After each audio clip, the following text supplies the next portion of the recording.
नमस्कार प्यारे बच्चों, स्वागत है आप सबों का आपके अपने YouTube channel Kosi coaching centre और मैथ्स विद वेदानंद के साझे प्लेटफॉर्म पर। प्यारे बच्चों, 12th क्लास का सिलेबस जिसमें कि कैलकुलस 44 मार्क्स का अपना जगह रखता है।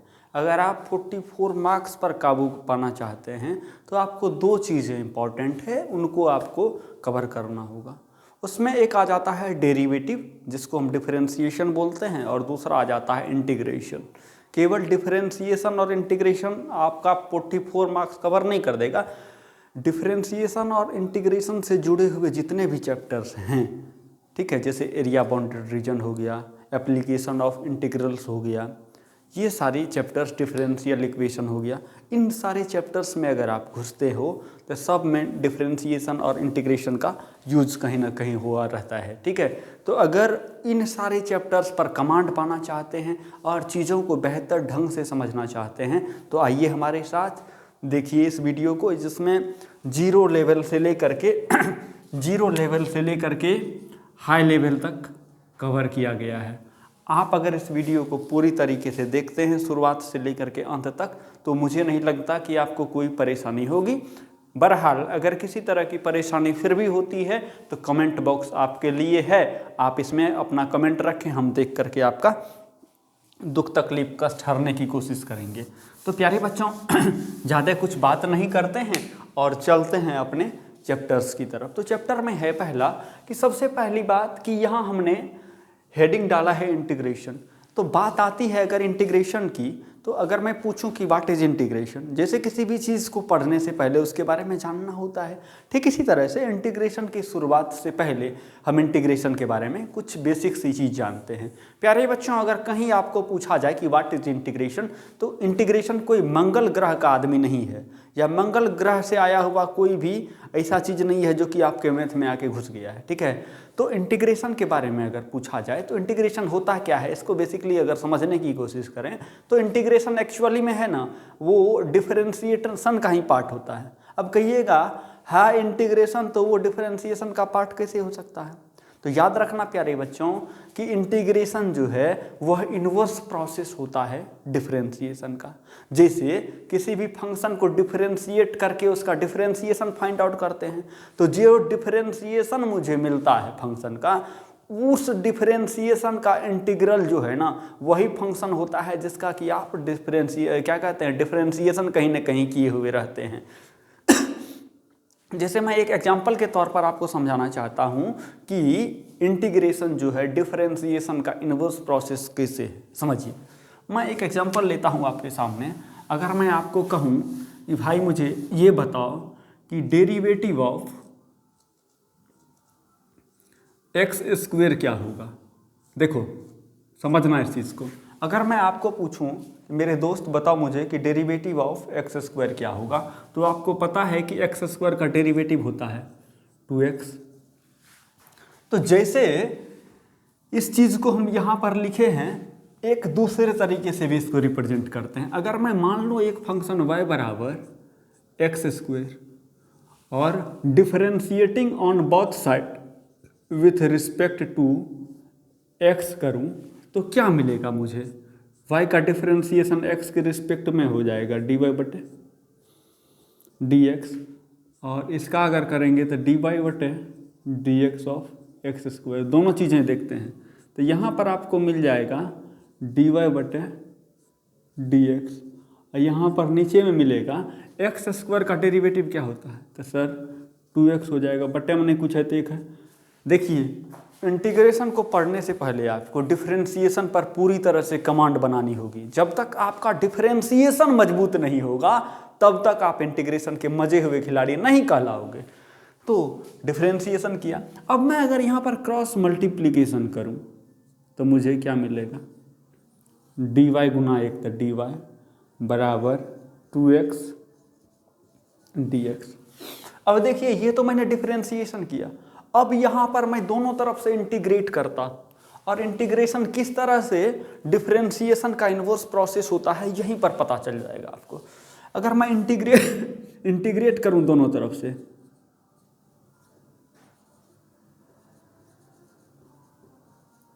इंटीग्रेटिंग ऑन बोथ, अगर मैं दोनों तरफ इंटीग्रेट करूं तो यहाँ पर आप देखोगे कि इंटीग्रेशन ऑफ dy मिलेगा मुझे, यहाँ पर मिलेगा, यहाँ पर इंटीग्रेशन जिसने हम करेंगे तो क्या मिल जाएगा, इंटीग्रेशन ऑफ 2x dx। अब आपको पता है बाबू कि दो फंक्शंस हैं, बाएं तरफ अगर मैं बात करूं तो LHS की तरफ इंटीग्रेशन ऑफ dy मिल रहा है, इसी इंटीग्रेशन ऑफ dy को हम लिख सकते हैं 1dy, और यहाँ पर इंटीग्रेशन ऑफ 2x dx दिख रहा है। अब यहाँ पर एक चीज़ समझना आप कि भाई इंटीग्रेशन से d कैंसिल हो जाता है तो बच कौन सी गया हमारा y। अब बायां तरफ तो ये हम कर दिए कि इंटीग्रेशन से d को ख़त्म कर दिए, क्या दाहिना तरफ भी ये घटना घटेगी? हाँ, दाहिना तरफ भी ये घटना घटेगी तब जब केवल dx रहेगा। dx के अलावा अगर कोई वेरिएबल और नज़र आ गया तो ये घटना नहीं घटेगी दाहिनी तरफ जो पीछे घटी है। तो इंटीग्रेशन से हम यहाँ पर d को खा गए तो इसका मतलब यहाँ है इंटीग्रेशन से d को खा सकते हैं? नहीं दोस्त, ऐसा कभी मत करना, भूल के भी नहीं। क्यों? तो इसका हम प्रॉपर्टी पढ़ाए हुए हैं 11th क्लास में, ठीक है, बहरहाल उस पर नहीं जाएंगे अभी।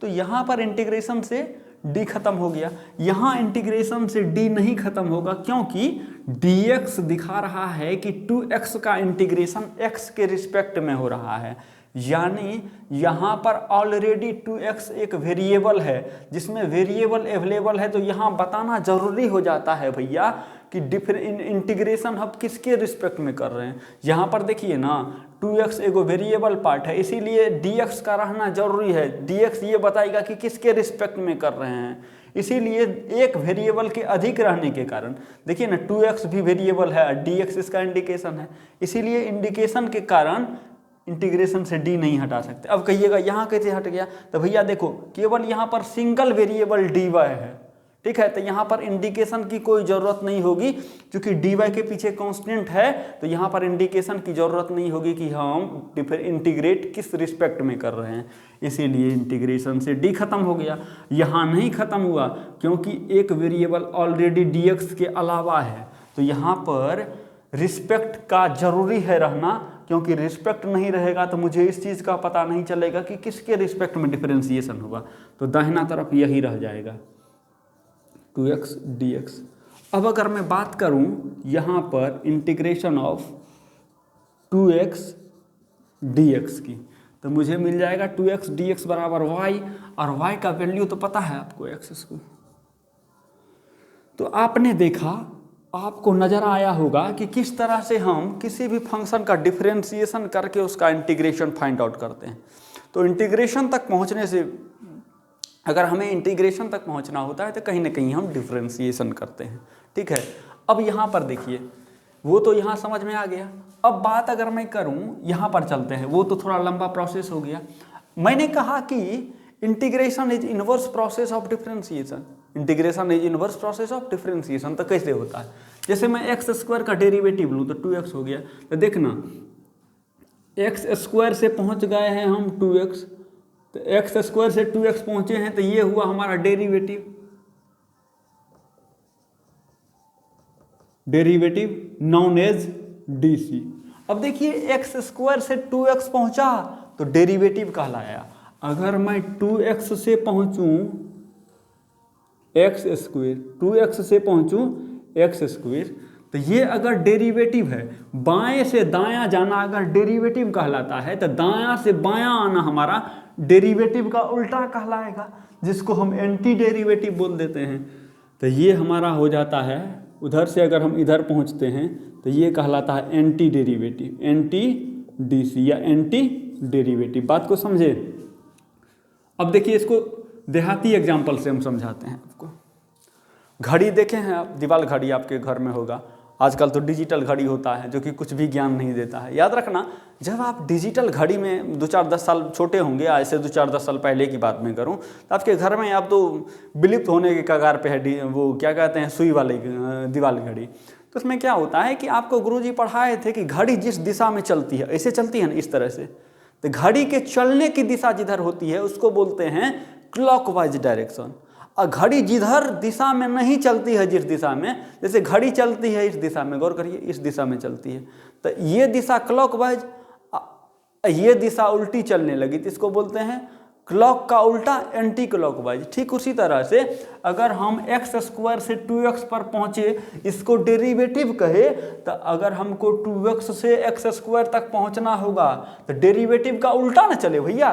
तो डेरिवेटिव का जब उल्टा चले तो it is called anti derivative. समझ रहे हैं? और आपको पता है प्यारे बच्चों कि anti derivative is called integration.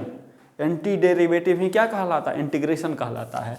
तो मैं अगर बात करूं इंटीग्रेशन जब कहलाता है तो क्या हो जाएगा इस तरह से कि सर 2x रिस्पेक्ट क्या है, देखिए भाग में है, इधर जाएगा गुना में आ जाएगा तो dx, तो क्या मिल जाएगा हमको एक्स स्क्वायर। एक आर्बिट्रेरी कांस्टेंट यहाँ ऐड हो जाता है c। क्या ऐड हो जाता है मेरे दोस्त?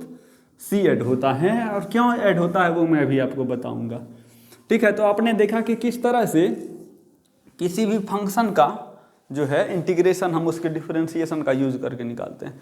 एक दूसरा एग्जांपल मैं आपको देता हूं। देखो, अगर मैं यहाँ पर एक दूसरा फंक्शन लूँ,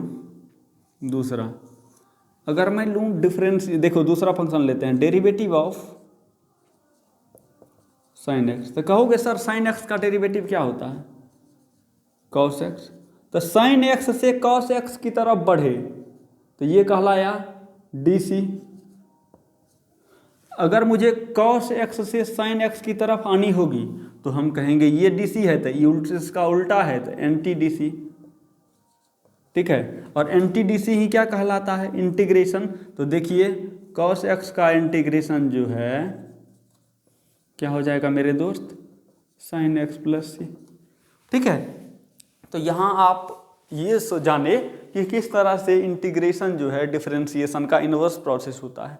अब यहाँ पर एक मोटी बात और निकल के आती है, ठीक है, जो कि मैं क्लियर तौर पर आपको बताना चाहूँगा। दोस्त मेरे याद रखना, अगर किसी भी फंक्शन का आप इंटीग्रेशन कर रहे हो, शांतिपूर्वक माइंड शांत रख के सुनना, यदि आप किसी फंक्शन का इंटीग्रेशन कर रहे हो तो जब तक आप इस चीज़ को कन्फर्म ना कर लें कि ये जिसका हम इंटीग्रेशन कर रहे हैं किस फंक्शन का डेरिवेटिव है, तब तक आप ये पता नहीं कर सकते हैं कि वो किसका इंटीग्रेशन होगा, उसका इंटीग्रेशन क्या होगा।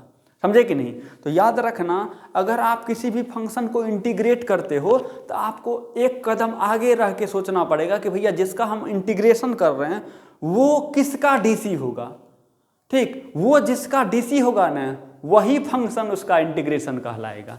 जैसे मैं बात करूं एक्स स्क्वायर का डीसी हुआ 2x, अगर 2x का इंटीग्रेशन मुझे पूछेगा ना तो 2x का इंटीग्रेशन वही फंक्शन होगा जिसका डेरिवेटिव खुद 2x है। तो किस फंक्शन का डेरिवेटिव 2x है? तो कहोगे सर वो फंक्शन एक्स स्क्वायर है, इसीलिए एक्स स्क्वायर आंसर आ गया।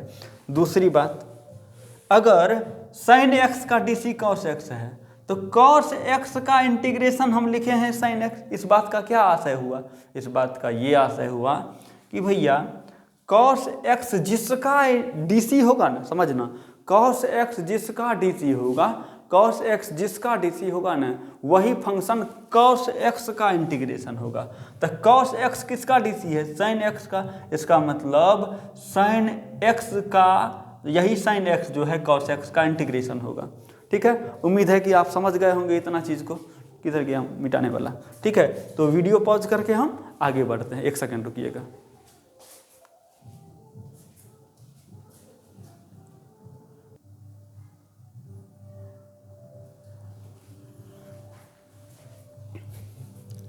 तो यहाँ तक आपने देखा कि भाई कि इंटीग्रेशन क्या होता है।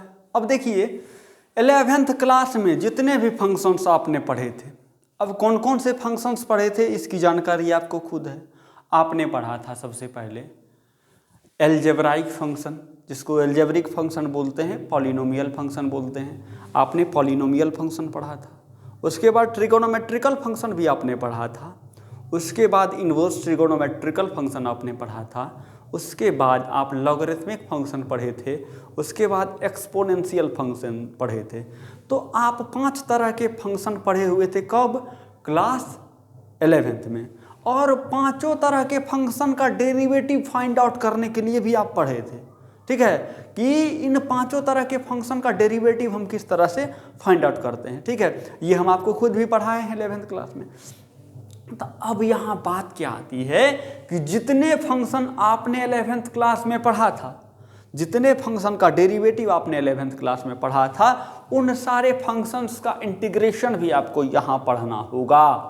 ठीक है, तो वो सारे के सारे फंक्शंस मैं अभी आपको एक एक करके लेता हूँ और समझाता हूँ। हर एक चीज़ का कारण दूंगा, बिना कारण मैं आपको उंगली भी नहीं चलाने दूंगा। तो याद रखना, जब तक कारण नहीं जानो किसी भी चीज़ का, तो आंख मूंद करके विश्वास मत करना, नहीं तो वो सारा का सारा कॉन्सेप्ट आपका खोप सहित कबूतराय नमः हो जाएगा।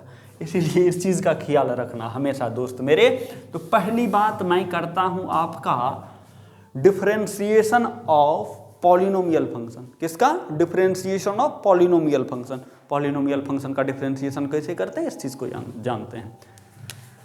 तो पहला आया पॉलिनोमियल फंक्शन।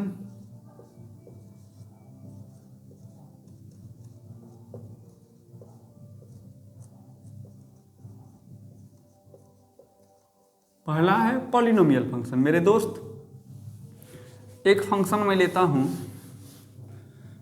याद रखना, अगर मैं ले लूं फंक्शन है,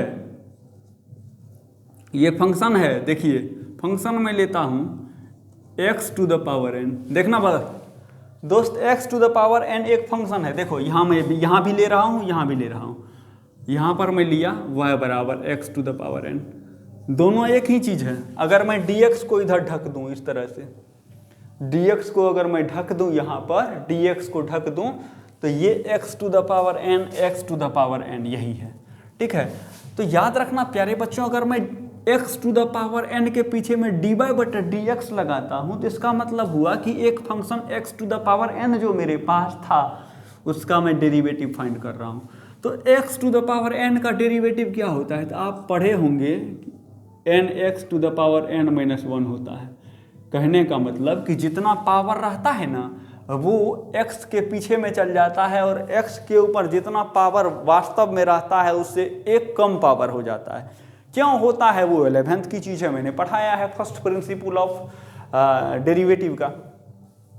तो ये हुआ nx to the power n minus 1। यहाँ पर अगर गौर करोगे तो इस फंक्शन का स्टैंडर्ड फॉर्म जो है आपका, देखिए x किसका काम कर रहा है, तो x वेरिएबल का काम कर रहा है, अब n किसका काम कर रहा है, कांस्टेंट का काम कर रहा है। तो इस फंक्शन में हमेशा याद रखना कि variable to the power constant की जब बारी आएगी, उस स्थिति में अगर मुझे डेरिवेटिव कहीं पूछेगा तो मैं ऐसा करूँगा। ठीक, तो अब बताइए मुझे, अब मुझे केवल इतना बताइए कि x to the power n का डेरिवेटिव क्या आ गया, तो भैया nx to the power n minus 1, तो ये कहलाएगा हमारा डेरिवेटिव यानी dc। बायां से दायां गया, डेरिवेटिव कहलाया। अगर मुझे ज़रूरत आन पड़ी दाहिना से बाएं आने की, दाहिना से किधर आने की, बाएं आने की, तो कहेंगे अगर बायां से दायां डेरिवेटिव कहलाता है, अगर बायां से दायां डेरिवेटिव कहलाता है, तो दायां से बायां कहलाएगा हमारा क्या, एंटी डेरिवेटिव, एंटी डेरिवेटिव। और याद रखना, अगर x to the power n का डेरिवेटिव nx to the power n minus 1 है, तो nx to the power n minus 1 का डेरिवेटिव नहीं, anti derivative x to the power n होगा। कहने का मतलब, अगर मुझे हूबहू इस फंक्शन का इंटीग्रेशन कह देगा निकालने के लिए n minus 1 with respect to its base dx, तो मुझे लिखना पड़ेगा क्या, x to the power n plus c। देखना, ये फंक्शन सबसे पहले आप पढ़े थे ना जी, ये फंक्शन आप सबसे पहले पढ़े थे। यहाँ भी अगर करते इसी तरीके से लिखते dy बटे dx, यहाँ लिखते nx to the power n minus 1, जैसे लेते इधर dy मिलता, इधर मिलता nx to the power n minus 1 dx, कोना कोनी कर दिए, इंटीग्रेट करते जिसने, तो dy इधर integration of nx to the power n minus 1 dx मिलता। इंटीग्रेशन से d खत्म हो जाता, y इधर नहीं खत्म होगा, क्योंकि यहाँ पर एक वेरिएबल ऑलरेडी अवेलेबल है, तो ज़रूरी पड़ेगा कि भैया इसमें वेरिएबल क्या है वो बताने की, इसीलिए dx से d नहीं ख़त्म होगा। तब क्या हो जाएगा इधर integration of nx to the power n-1 dx। इसीलिए मैं अगर पूछा जाएगा integration of nx to the power n-1 dx क्या होगा, तो इतना बराबर y का मान क्या है x to the power n। एक आर्बिट्रेरी कांस्टेंट c जोड़ते हैं, क्यों जोड़ते हैं इस चीज़ का ख्याल आप रखेंगे। तो ये दोनों मेथड आपका समझ में आ गया। वही चीज़ हम यहाँ किए हुए हैं, यही चीज़ हम वहाँ किए हुए हैं, कोई इशू नहीं है, दोनों बोथ आर सेम थिंग। जितने भी हैं सारे के सारे थिंग्स एक ही हैं, कोई इशू नहीं है, दोनों एक ही चीज़ है। तो आपने जाना कि x to the power n का डेरिवेटिव ये हुआ, तो इस डेरिवेटिव का इंटीग्रेशन क्या हो जाएगा, ये हो जाएगा। ठीक है, पहला फॉर्मूला यही पढ़े थे ना, x to the power n का डेरिवेटिव। अब मैं यहाँ पर एक इम्पॉर्टेंट चीज़ बता रहा हूँ, देखना।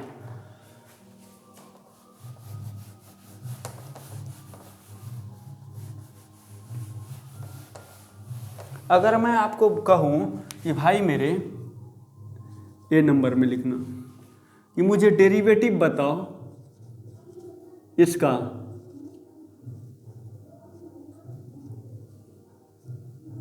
डीसी बताओ, तो x के पावर n+1 का डेरिवेटिव क्या होगा। तो आप कहोगे सर बड़ा कमाल करते हैं, इसमें क्या दिक्कत है, पावर पीछे जाता है तो लिखेंगे n+1 पीछे चल जाएगा ना power, x to the power जितना है उसमें से एक कम हो जाता है, तो n+1 ऑलरेडी है, ये है, इससे एक कम हो जाएगा, ये ख़त्म हो जाएगा।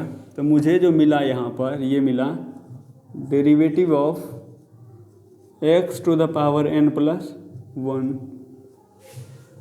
बराबर n+1 x का पावर n। ठीक है, अब अगर मैं बात करूं कि x to the power n+1 से मैंने शिफ्ट किया कहाँ पे, यहाँ पे शिफ्ट किया।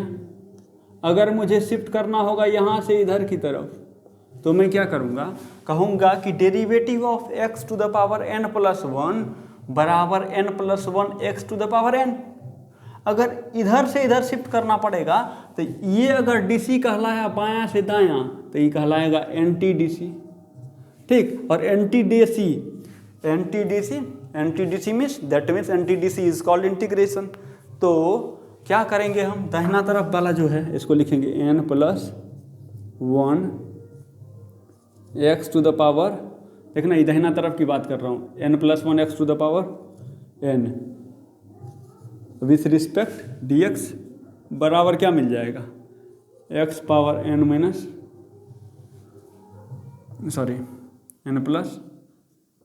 मिलेगा कि नहीं मिलेगा, बताओ।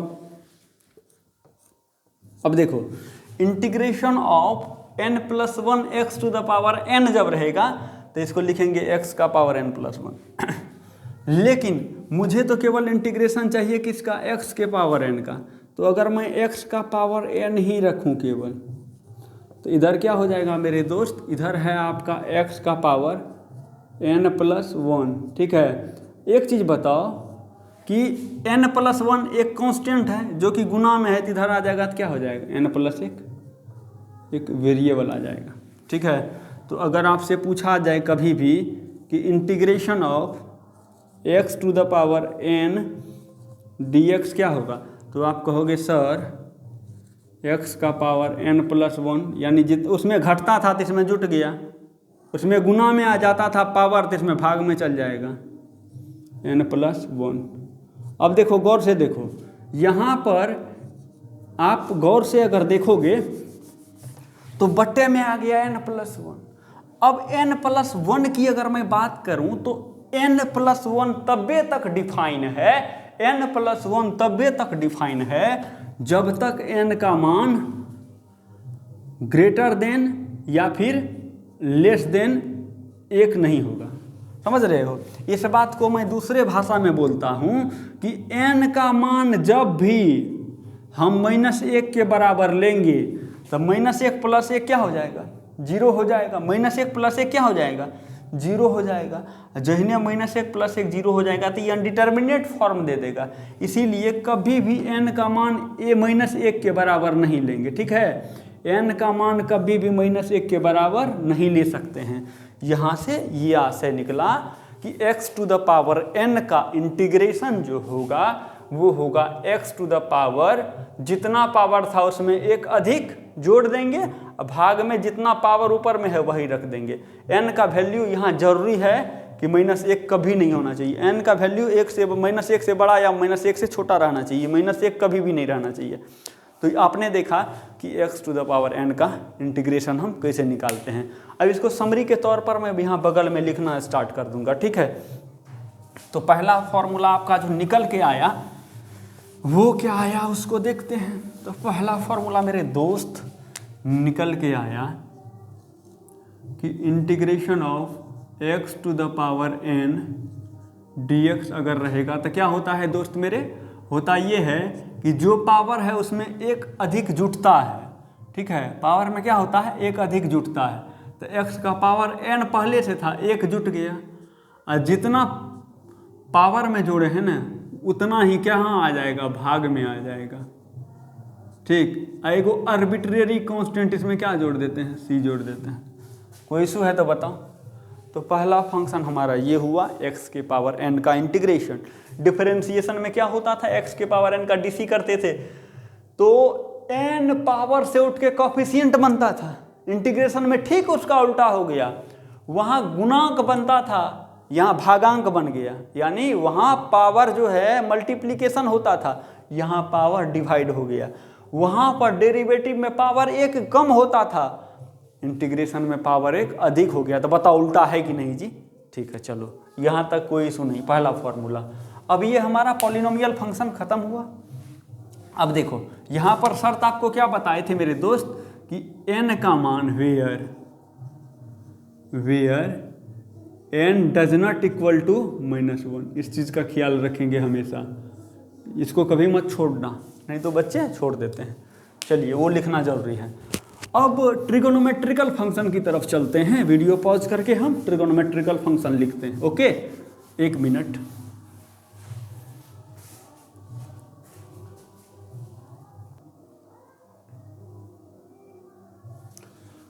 प्यारे बच्चों, तो अभी तक आपने देखा कि पॉलिनोमियल फंक्शन का हम डेरिवेटिव कैसे लेते हैं। अब आप यहाँ पहुँचते हैं कहाँ पर, ट्रिगोनोमेट्रिकल फंक्शन। तो प्यारे बच्चों आप एक बात बताइए कि ट्रिगोनोमेट्रिकल रेशियोज कितने हैं। तो 6 गो है, sin x, cos x, tan x, cot x, sec x और cosec x। अब इन 6 रेशियो का पहले डेरिवेटिव फाइंड करेंगे, फिर डेरिवेटिव को कोरिलेट करेंगे, ठीक, उसके इंटीग्रेशन से। समझ रहे हैं ना, डेरिवेटिव को कोरिलेट करना है क्या, उसी फंक्शन से, ताकि उसका इंटीग्रेशन निकल सके, ठीक है। जैसे मैं एक फंक्शन लेता हूँ, आपको मैं एक फंक्शन लेता हूँ, पहला ट्रिगोनोमेट्रिकल फंक्शन है ना, ये क्या sin x है पहला ट्रिगोनोमेट्रिकल फंक्शन। तो बताओ sin x का dc क्या होगा। तो आप कहोगे सर sin x का dc होगा cos x। इसका मतलब sin x से पहुँचे हैं हम cos x पर, यानी ये dc हुआ। जब मुझे cos x से sin x की तरफ आनी होगी, जब मैं ऐसे आऊँगा तो क्या कहलाएगा, ये कहलाएगा एंटी dc।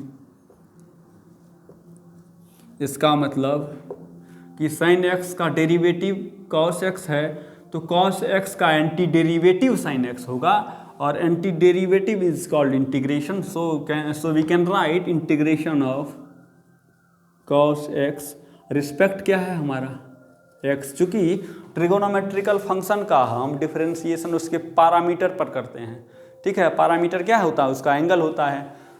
तो इसका वेरिएबल x है तो dx लिख दिए, क्या हो जाएगा। तो कहोगे सर sin x होगा, sin x होगा। अब एक वो चीज़ इसमें जोड़ देते हैं +c। अब देखिए लगे हाथ ही भी बता देते हैं कि c क्यों जोड़ते हैं। देखिए लगे हाथ ये भी बता देते हैं कि c हम काहे जोड़ते हैं। देखो एक फंक्शन मैं लेता हूँ, अगर मैं कहूँ कि भाई इंटीग्रेशन करो x⁴ का प्लस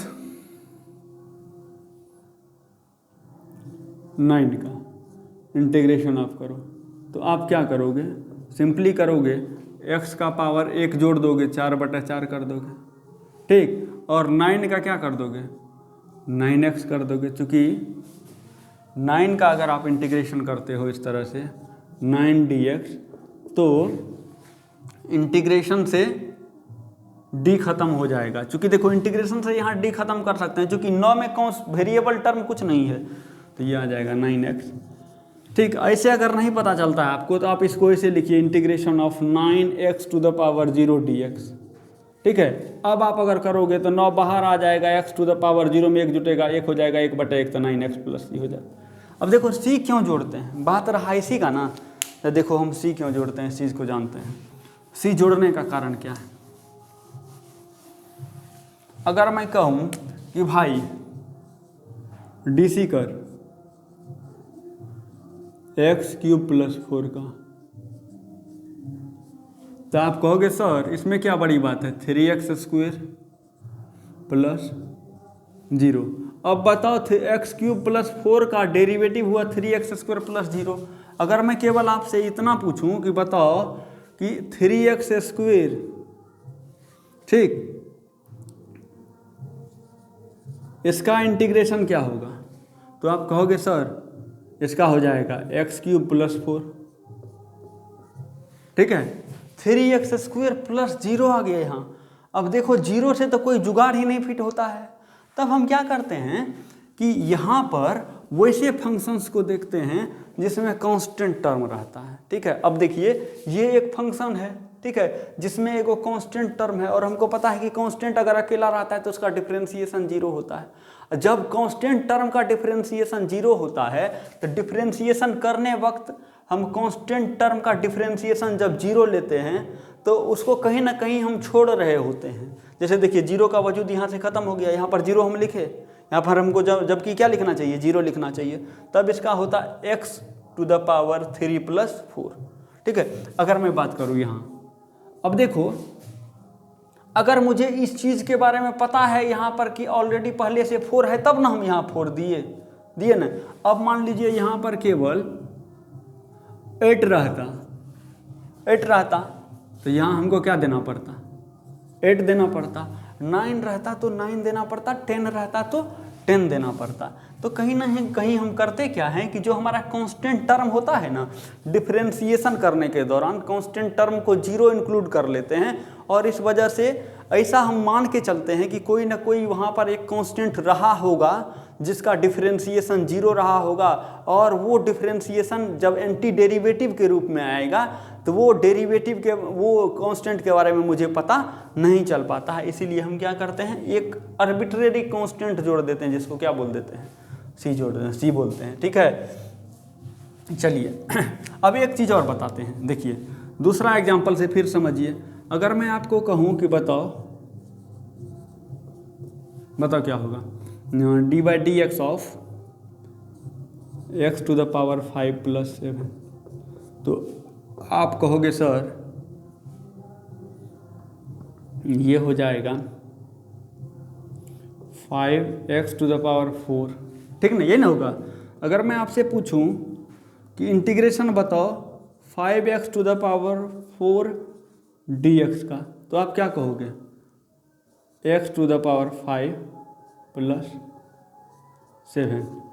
अब बताओ अगर इस चीज़ को मैं भूल जाऊं तो क्या 5x टू द पावर 4 को देख के ये पता चलता है कि इसके प्लस में 7 रहा होगा, नहीं पता चलता है। इसीलिए एक हम कांस्टेंट जोड़ देते हैं जो कि कुछ भी हो सकता है, समझे कि नहीं। अगर यहाँ पे आपको कहूँ कि बताओ integration of 5x to the power 4 dx का इंटीग्रेशन बताओ, तो आप इसको लिख सकते हैं x टू द पावर 5 + 12 भी लिख सकते हैं, क्योंकि हो सकता है कि 7 जहाँ पर है वहाँ पर 12 हो रहा होगा, 17 हो रहा होगा, 20 हो रहा होगा, कुछ भी रह सकता है। हाँ, इसीलिए हम 12, 17, 18 को छोड़ करके एक आर्बिट्रेरी कांस्टेंट जोड़ देते हैं ताकि हमारा क्या कहते हैं बैलेंस नहीं गड़बड़ाए। ठीक है, कोई इशू।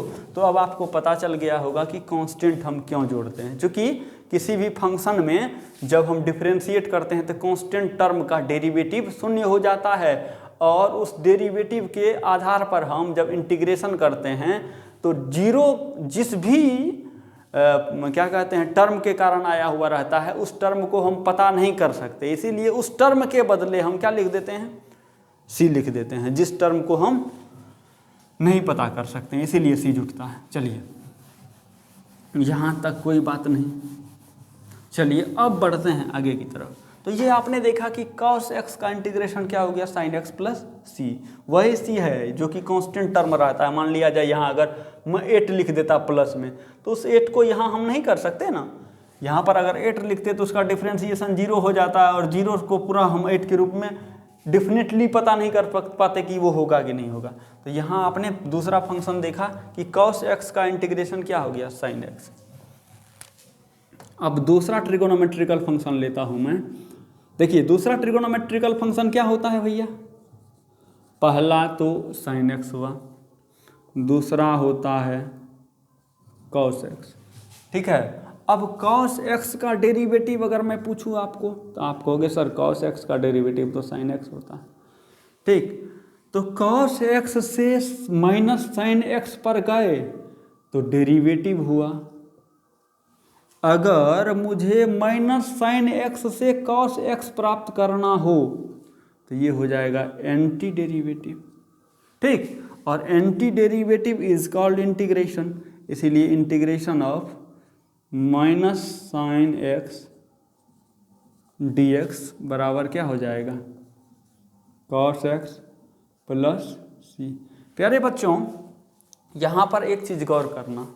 अब देखो माइनस जो है एक कांस्टेंट टर्म है, क्या है, माइनस एक कांस्टेंट टर्म है, तो माइनस इधर गुना में इस बगल भाग में आएगा।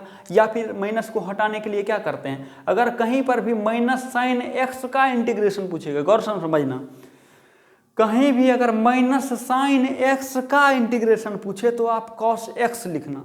लेकिन अगर साइन एक्स पूछे तब क्या करेंगे, देखना, अगर साइन एक्स पूछेगा तब क्या करेंगे, साइन एक्स पूछेगा तो देखिए साइन एक्स डी एक्स बराबर ये हो जाएगा माइनस cos x प्लस सी। क्यों जी, समझो, माइनस से मल्टीप्लाई करूंगा यहाँ तो साइन एक्स प्लस में हो जाएगा, इधर माइनस में लग जाएगा। तो दो रिजल्टेंट हुआ आपको, साइन एक्स का डेरिवेटिव निकाल करके उसको इंटीग्रेट कर दिए, cos x का डीसी किए, फिर उसके बारे में इंटीग्रेशन का पता किए। ठीक, अब तीसरा टर्म लेता हूँ मैं आपको। तीसरा ट्रिगोनोमेट्रिकल फंक्शन क्या है सर, तो 10x। बताओ 10x का डेरिवेटिव क्या होगा, तो आप कहोगे सर 10x का डेरिवेटिव तो होता है sec स्क्वायर x। क्या होता है, sec स्क्वायर x। इसका मतलब कि 10x का डीसी sec स्क्वायर x, तो sec स्क्वायर x का एंटी डीसी 10x। इसका मतलब integration of sec square x dx बराबर क्या होगा, 10x प्लस सी। ठीक है, तो एक रिजल्टेंट यहाँ हुआ, एक फार्मूला यहाँ निकला आपका, एक फार्मूला यहाँ निकला और एक फार्मूला यहाँ निकला। देखिए बाबू यहाँ पर जितना भी फार्मूला निकल के आता है वो हम आपके सामने प्रूफ करते जा रहे हैं। देख लीजिए सारे के सारे फार्मूला प्रूविकल आइडिया से आपके सामने हमने लिखा, कहीं भी जोर जबरदस्ती किसी का फार्मूला कुछ भी नहीं लिख दिया। ठीक है, तो इस चीज़ का आप ख्याल रखेंगे, हर एक चीज़ का नोट्स आप तैयार करते जाएंगे समझ समझ के। तो आपने देखा यहाँ तक, 10 तक देखा। अब चौथा पे चलते हैं हम। यहाँ इस तीनों को इरेज करके अभी बगल में लिख देते हैं ताकि दिक्कत ना हो आपको। ठीक है, चलिए एक सेकेंड।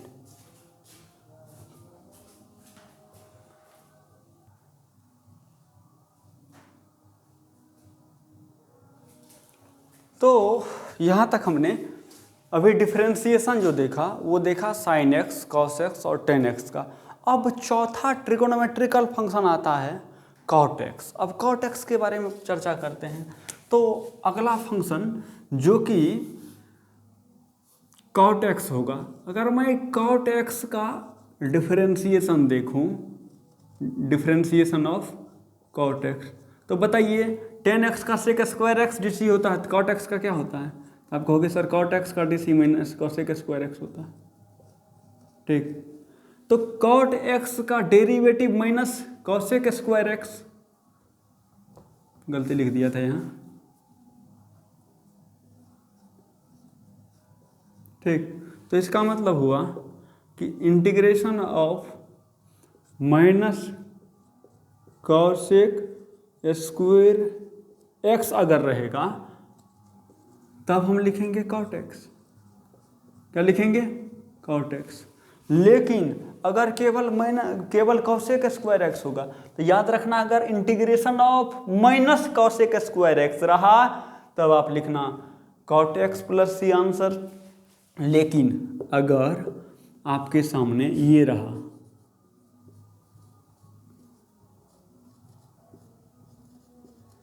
तब आप लिखोगे minus cot x plus c answer, ठीक है।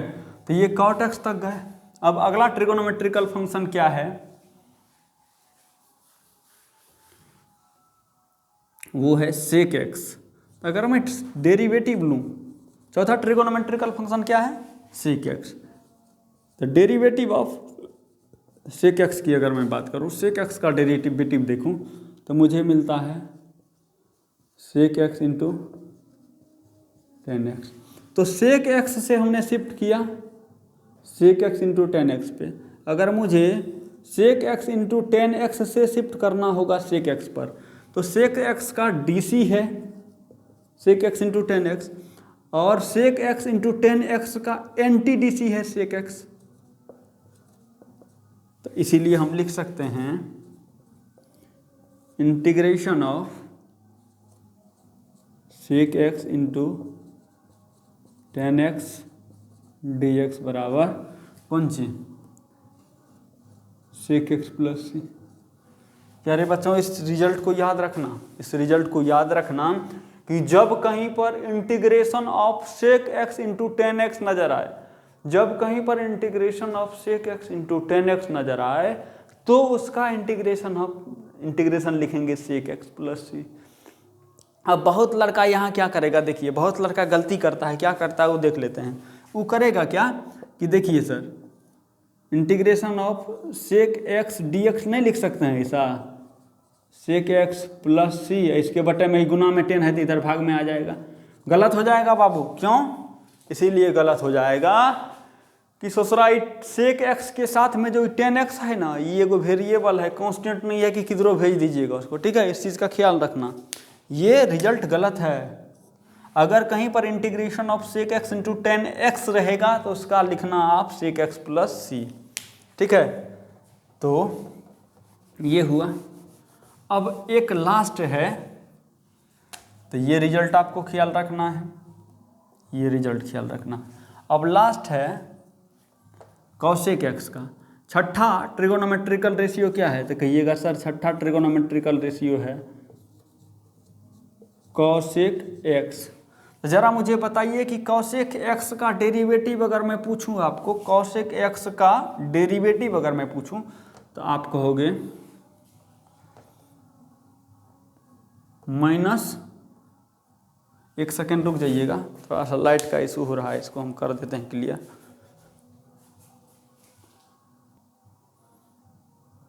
क्लियर है, ब्लर नहीं है, ठीक है। चलिए सॉरी, थोड़ा सा छाया आने लगा था। अब गौर करिए, छठा ट्रिगोनोमेट्रिकल रेशियो कॉसेक एक्स है।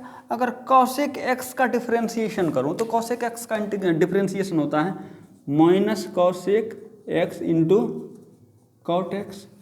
तो कॉसेक एक्स से आए हैं minus cosec x into cot x पर, ये डीसी कहलाया।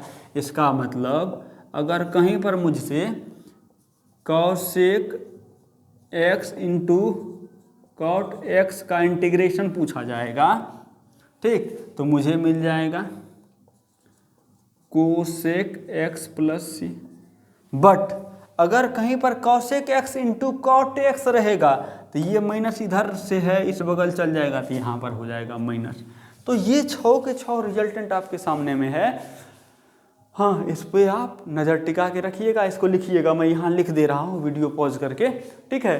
कॉट एक्स, सेक एक्स और कॉसेक एक्स, सारे के सारे ट्रिगोनोमेट्रिकल फंक्शन का डिफरेंशिएशन किया और उस डिफरेंशिएशन के रिजल्ट को इंटीग्रेट करके फंक्शन ले आया, ठीक है। कोई दुख तकलीफ है तो बताओ, ठीक है।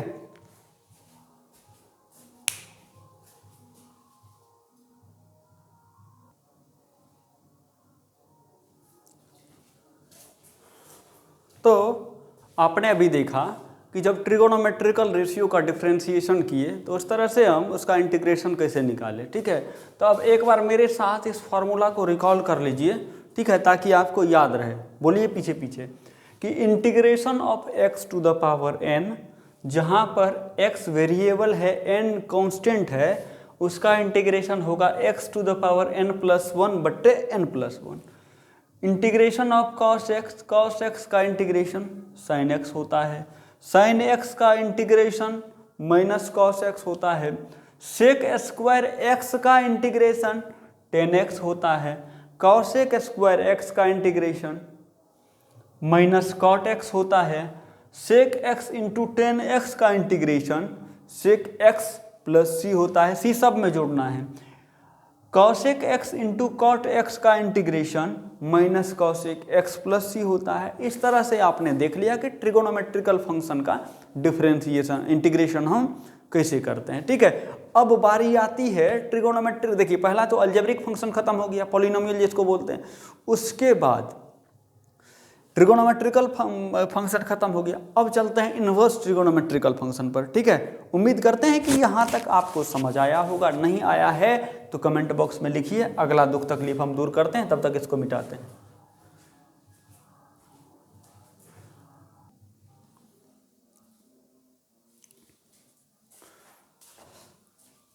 अब बात करते हैं हम इन्वर्स ट्रिगोनोमेट्रिकल फंक्शन की। तो इन्वर्स ट्रिगोनोमेट्रिकल फंक्शन पर भी हम विचार करके बताएंगे कि किस तरह से किसका इंटीग्रेशन क्या होगा। डीसी का ही पूरी तरह से हम यूज करेंगे इंटीग्रेशन में, देखते रहना। अब पहला इन्वर्स ट्रिगोनोमेट्रिकल फंक्शन आता है एक नंबर में, साइन इन्वर्स एक्स। तो साइन इन्वर्स एक्स की अगर मैं बात करूं, तो अगर इसका डेरिवेटिव मुझसे पूछेगा तो मैं कहूँगा कि साइन इन्वर्स एक्स का डेरिवेटिव होता है 1/√(1 माइनस एक्स स्क्वेयर), ठीक है। साइन इन्वर्स एक्स का डेरिवेटिव ये हुआ, तो इसका एंटी डेरिवेटिव ये होगा। तो एंटी डेरिवेटिव क्या लिखते हैं, इंटीग्रेशन ऑफ 1 रिस्पेक्ट तो dx होगा, तो इसका लिखेंगे sine inverse x plus c, पहला हुआ। दूसरे की बात करता हूँ मैं, दूसरा इन्वर्स ट्रिगोनोमेट्रिकल फंक्शन है कॉस इनवर्स x। अगर मैं डेरिवेटिव इसका लूँ कॉस इनवर्स x का, तो वो होता है -1/√(1 माइनस एक्स स्क्वायर), ठीक है। अगर कॉस इनवर्स x का डेरिवेटिव ये होता है तो इसका मतलब -1/√(1 माइनस एक्स स्क्वायर का एंटी डेरिवेटिव है कॉस इनवर्स x। तो anti derivative is called integration. तो -1/√(1 माइनस एक्स स्क्वायर अगर नज़र आएगा तो इसको हम लिखेंगे cos inverse x plus c।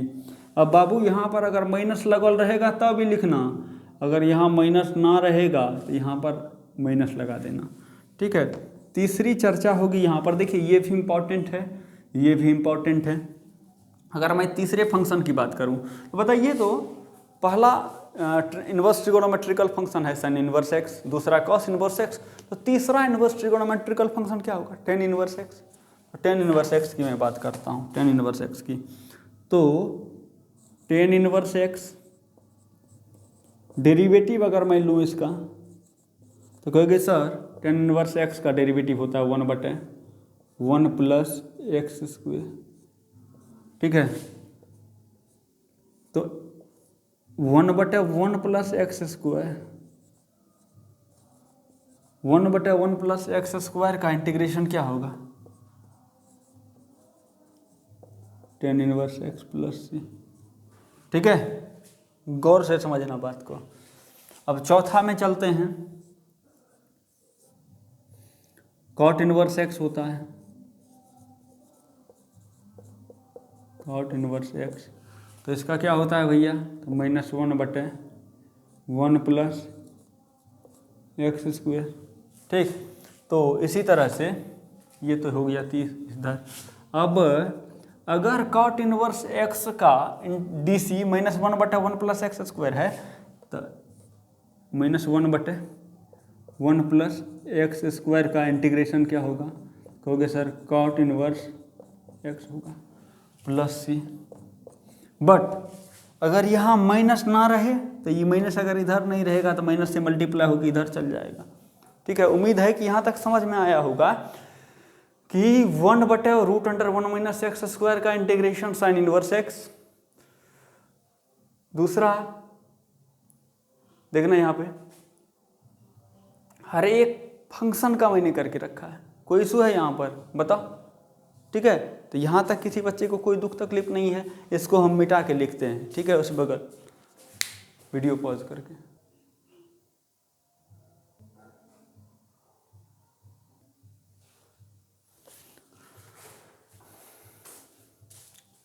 तो यहाँ तक हमने cot इनवर्स x तक का डिफरेंशिएशन किया है। ठीक है, अब अगला ट्रिगोनोमेट्री इनवर्स ट्रिगोनोमेट्रिकल फंक्शन बचता है सेक इनवर्स x। तो सेक इनवर्स x की मैं अगर बात करूँ तो सेक इनवर्स x का अगर मैं डेरिवेटिव लूँ तो आप कहोगे derivative of sec inverse x होता है क्या, बताओ। तो होता है 1/x√x² - 1। ठीक, कोई इशू। अब जब बताओ कि जब सेक इनवर्स x का DC इतना हुआ, इसका मतलब इंटीग्रेशन ऑफ 1/x√x² - 1 dx क्या मिलेगा। तो कहोगे sir sec inverse x plus c मिलेगा। तो ये हो गया पांचवा। छठा की बात करता हूं। छठा इनवर्स ट्रिगोनोमेट्रिकल फंक्शन होता है cosec inverse x। Cosec inverse x का अगर मैं DC देखूं तो वो होता है -1/x² - 1। Okay, cosec inverse x का डेरिवेटिव -1/x√x² - 1। इसीलिए अगर इंटीग्रेशन ऑफ -1/x√x² - 1 बोलेगा तो लिखेंगे क्या, कॉसेक इनवर्स x प्लस सी। अगर यहाँ माइनस लगल रहेगा तब ही लिखेंगे। ठीक है, अगर माइनस ना रहे तो इस माइनस को इधर भी लगा सकते हैं, क्योंकि माइनस से मल्टीप्लाई करेंगे, माइनस इज ए कांस्टेंट। सो अगर माइनस से मल्टीप्लाई करेंगे तो माइनस अपने खत्म होकर इधर माइनस आ जाएगा। ठीक है, तो यहाँ तक कोई दुख तकलीफ कष्ट है। अगर मुझसे पूछा जाए कि भैया इंटीग्रेशन ऑफ 1/x√x² - 1 क्या होगा, तो मुझे बोलना पड़ेगा sec inverse x plus c. Integration of 1/x√x² - 1 में अगर देखो यहाँ पर आपको अजीब तरह से लग रहा होगा कि यहाँ पर सेम ये भी है सेम ये भी है, एक में सेक लिखे हैं एक में माइनस कॉसेक लिखे हैं, आराम से लिख सकते हैं। यहाँ पर कभी भी यहाँ पर अगर देखिए ये दोनों फंक्शन जो यहाँ पर ये और ये सेम दिख रहा है, ये इसीलिए सेम दिख रहा है कि ऑलरेडी ये माइनस को इधर रहना चाहिए था, हमने खुद ट्रांसफर कर दिया इधर। तो अगर ऐसा नजर आएगा तो उसको माइनस कॉसेक इनवर्स x लिख सकते हैं, अगर ऐसा ही नजर आएगा तो उसको आप सेक इनवर्स x भी लिख सकते हैं। ठीक है, समझ रहे हैं ना बात को। अगर कहीं पर इंटीग्रेशन ऑफ 1/x√x² - 1 नजर आए तो उसको आप सेक इनवर्स x भी लिख सकते हैं, या उसको माइनस कॉसेक इनवर्स x भी लिख सकते हैं। यहाँ पर कोई दिक्कत नहीं होनी चाहिए। कोई दिक्कत यहाँ तक? तो चलिए अब इसको हम पॉज करके यहाँ लिख देते हैं आपको समरी के तौर पर।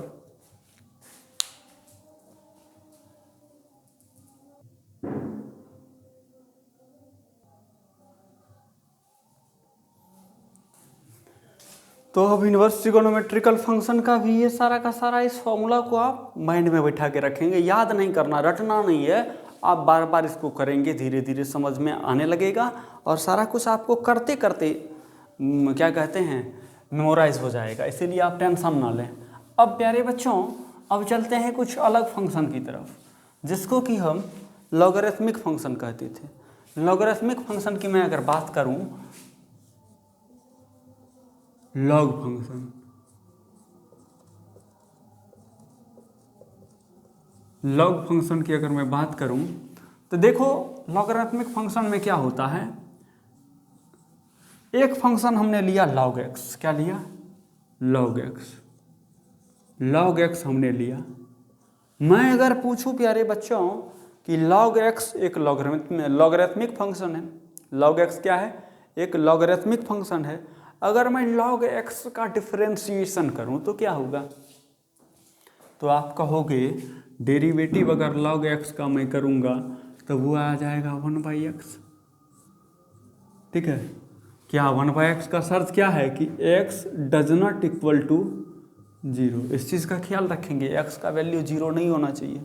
ठीक है, अब यहाँ से गौर करिए, अगर log x का डेरिवेटिव 1/x है, इसका मतलब 1/x का एंटी डेरिवेटिव क्या हो जाएगा, तो सर जी ये हो जाएगा log x प्लस सी। ठीक है, तो आगे चल के कभी भी अगर पूछे आपको, देख दोस्त, आगे चलकर अगर कभी भी आपसे पूछे कि 1/x का इंटीग्रेशन क्या होगा तो आप इसको log x प्लस सी बोलोगे। अब यहाँ कई बच्चा क्या करता है, देखो बड़ा अंधेर वाला काम कर देता है, क्या कर देता है, इसको देखो कैसे पॉलिनोमियल बनाएगा। देखिए बच्चे की गलती नहीं है, आखिर कॉन्सेप्ट देते टाइम ही हम मिस्टेक कर देते हैं, इसीलिए बच्चे गलती कर बैठते हैं। बच्चे इसी को क्या करते हैं, इसी को लिख देते हैं x का पावर -1 dx। अब इसको जो है ना इंटीग्रेशन कर बैठते हैं इस फार्मूला से, integration of x to the power n से।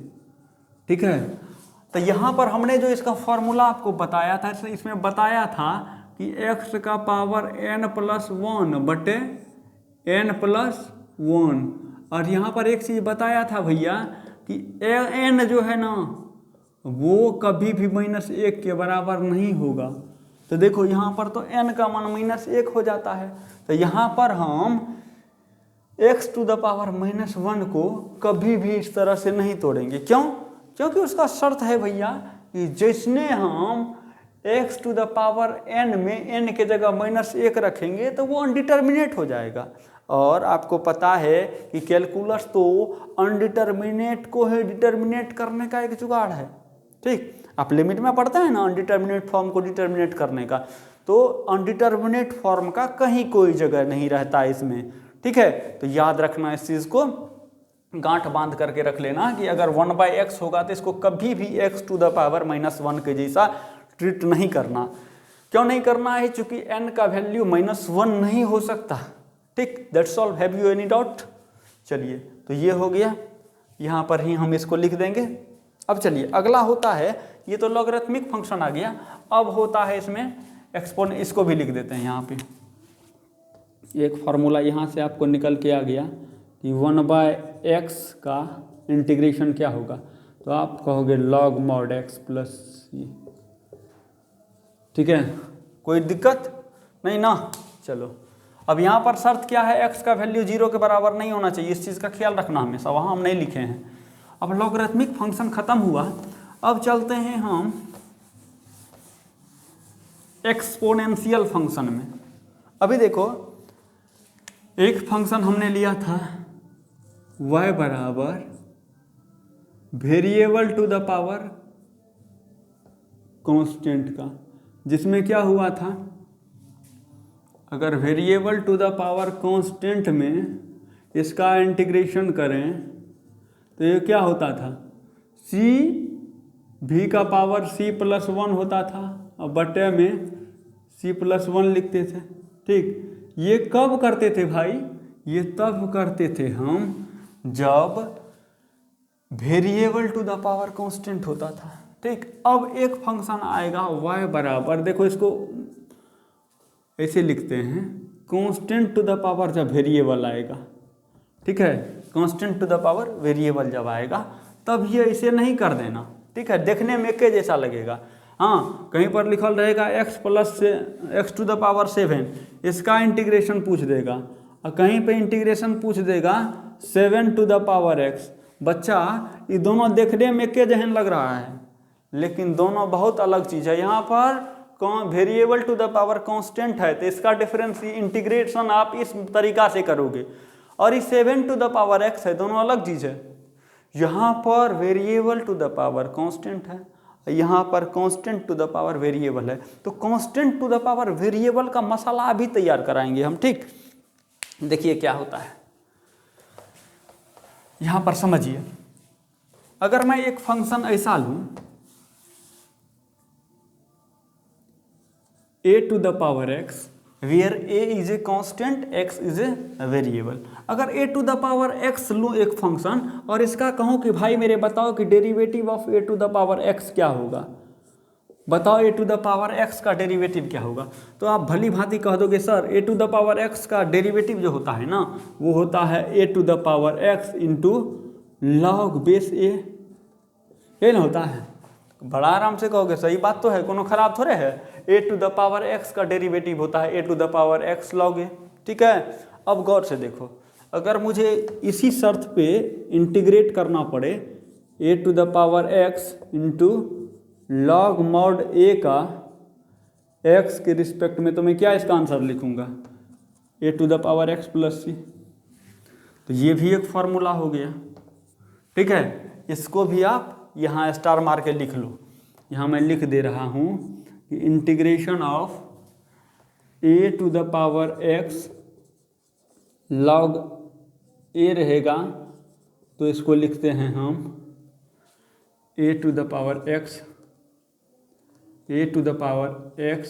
प्लस c, ठीक है। तो उम्मीद करते हैं यहाँ तक समझ में आएगा कि अगर कहीं भी integration of a to the power x log a पूछेगा तो आप इसको लिखोगे a to the power x plus c। अब देखो a to the power x, यहाँ पर देखो गौर से देखना, log a यहाँ पर कांस्टेंट है, ये log a क्या है, कांस्टेंट है। इस चीज़ का हमेशा ख्याल रखना, log a क्या है, कांस्टेंट है, तो log a बाहर चल जाएगा, कोई इशू नहीं है, ठीक है। तो इस तरह का अगर कोई फंक्शन आएगा a to the power x log a, इसका इंटीग्रेट करने के लिए तो a to the power x आप लिखोगे, दैट्स ऑल, कोई दिक्कत नहीं हुआ होगा। अब एक बार वीडियो देखते हैं कि नीचे भी हुआ है क्या।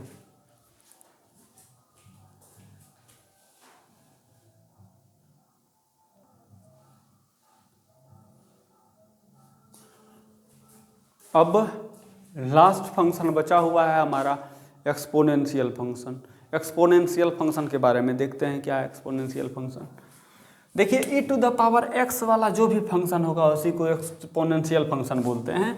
और एक चीज़ आप ख्याल रखेंगे, e to the power x वाला फंक्शन, ठीक, और e to the power x वाला फंक्शन दोनों सेम ट्रीट करता है।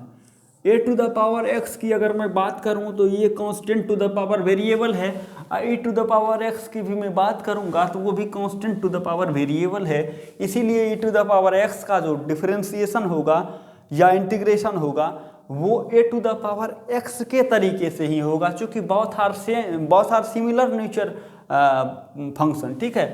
तो अगर मैं बात करूं कि एक फंक्शन एक्सपोनेंशियल है e to the power x, देखो यहाँ लिख देता हूँ मैं एक्सपोनेंशियल फंक्शन,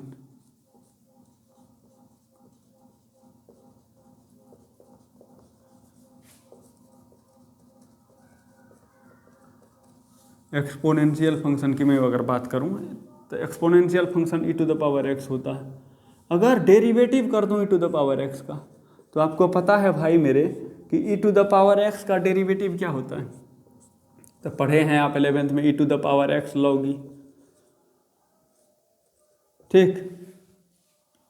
अब देखो इसी को क्या लिखते हैं हम, derivative of e to the power x, इसी को केवल e to the power x से लिखते हैं। पता है कि e to the power x का derivative e to the power x से काहे लिखते हैं। e to the power x का डेरिवेटिव तो कायदे से e to the power x log e होता है, लेकिन हम e to the power x का derivative e to the power x से लिखते हैं। क्यों? कारण ये है कि भैया log e का वैल्यू जो होता है ना हमेशा 1 होता है, और 1 को e to the power x से मल्टीप्लाई करने पर कोई इफेक्ट नहीं पड़ता है, इसीलिए e to the power x का derivative e to the power x ही लेते हैं। कोई दुख तकलीफ है तो बताओ। चलो ठीक, अब इसी नियम का फायदा उठाते हैं और इंटीग्रेशन ऑफ, अगर मैं e to the power x log e को करूं, 1 से गुना करने के बाद कोई फर्क पड़ेगा? नहीं पड़ेगा, ये सेम रह जाएगा, e to the power x से रह जाएगा। अगर मैं e to the power x का इंटीग्रेशन करूं, ठीक, तो क्या मिल जाएगा, e to the power x से मिलेगा प्लस c मिलेगा। तो इस तरह से एक फार्मूला आपका और तैयार हो गया क्या कि integration of e to the power x dx बराबर होता है e to the power x plus c. Have you any doubt? किसी बच्चा को कोई दुख तकलीफ है तो बताओ यहाँ तक। तो ये फार्मूला का क्लास था, ठीक ना। हमने टोटल 1 घंटा या सवा घंटा के वीडियो में केवल यह देखा कि इंटीग्रेशन क्या होता है, इंटीग्रेशन क्या होता है और इंटीग्रेशन आया कहाँ से, किसी भी इंटीग्रल फार्मूला को कैसे रिप्रेजेंट करते हैं और डिफरेंशिएशन का सहारा लेके इंटीग्रेशन कैसे हम फाइंड आउट करते हैं, ठीक है। तो उम्मीद करते हैं कि आपको सारा कुछ समझ में आया होगा। अब चलते हैं इसी के एग्जाम्पल पे, ठीक है। तो pause the video, note it down.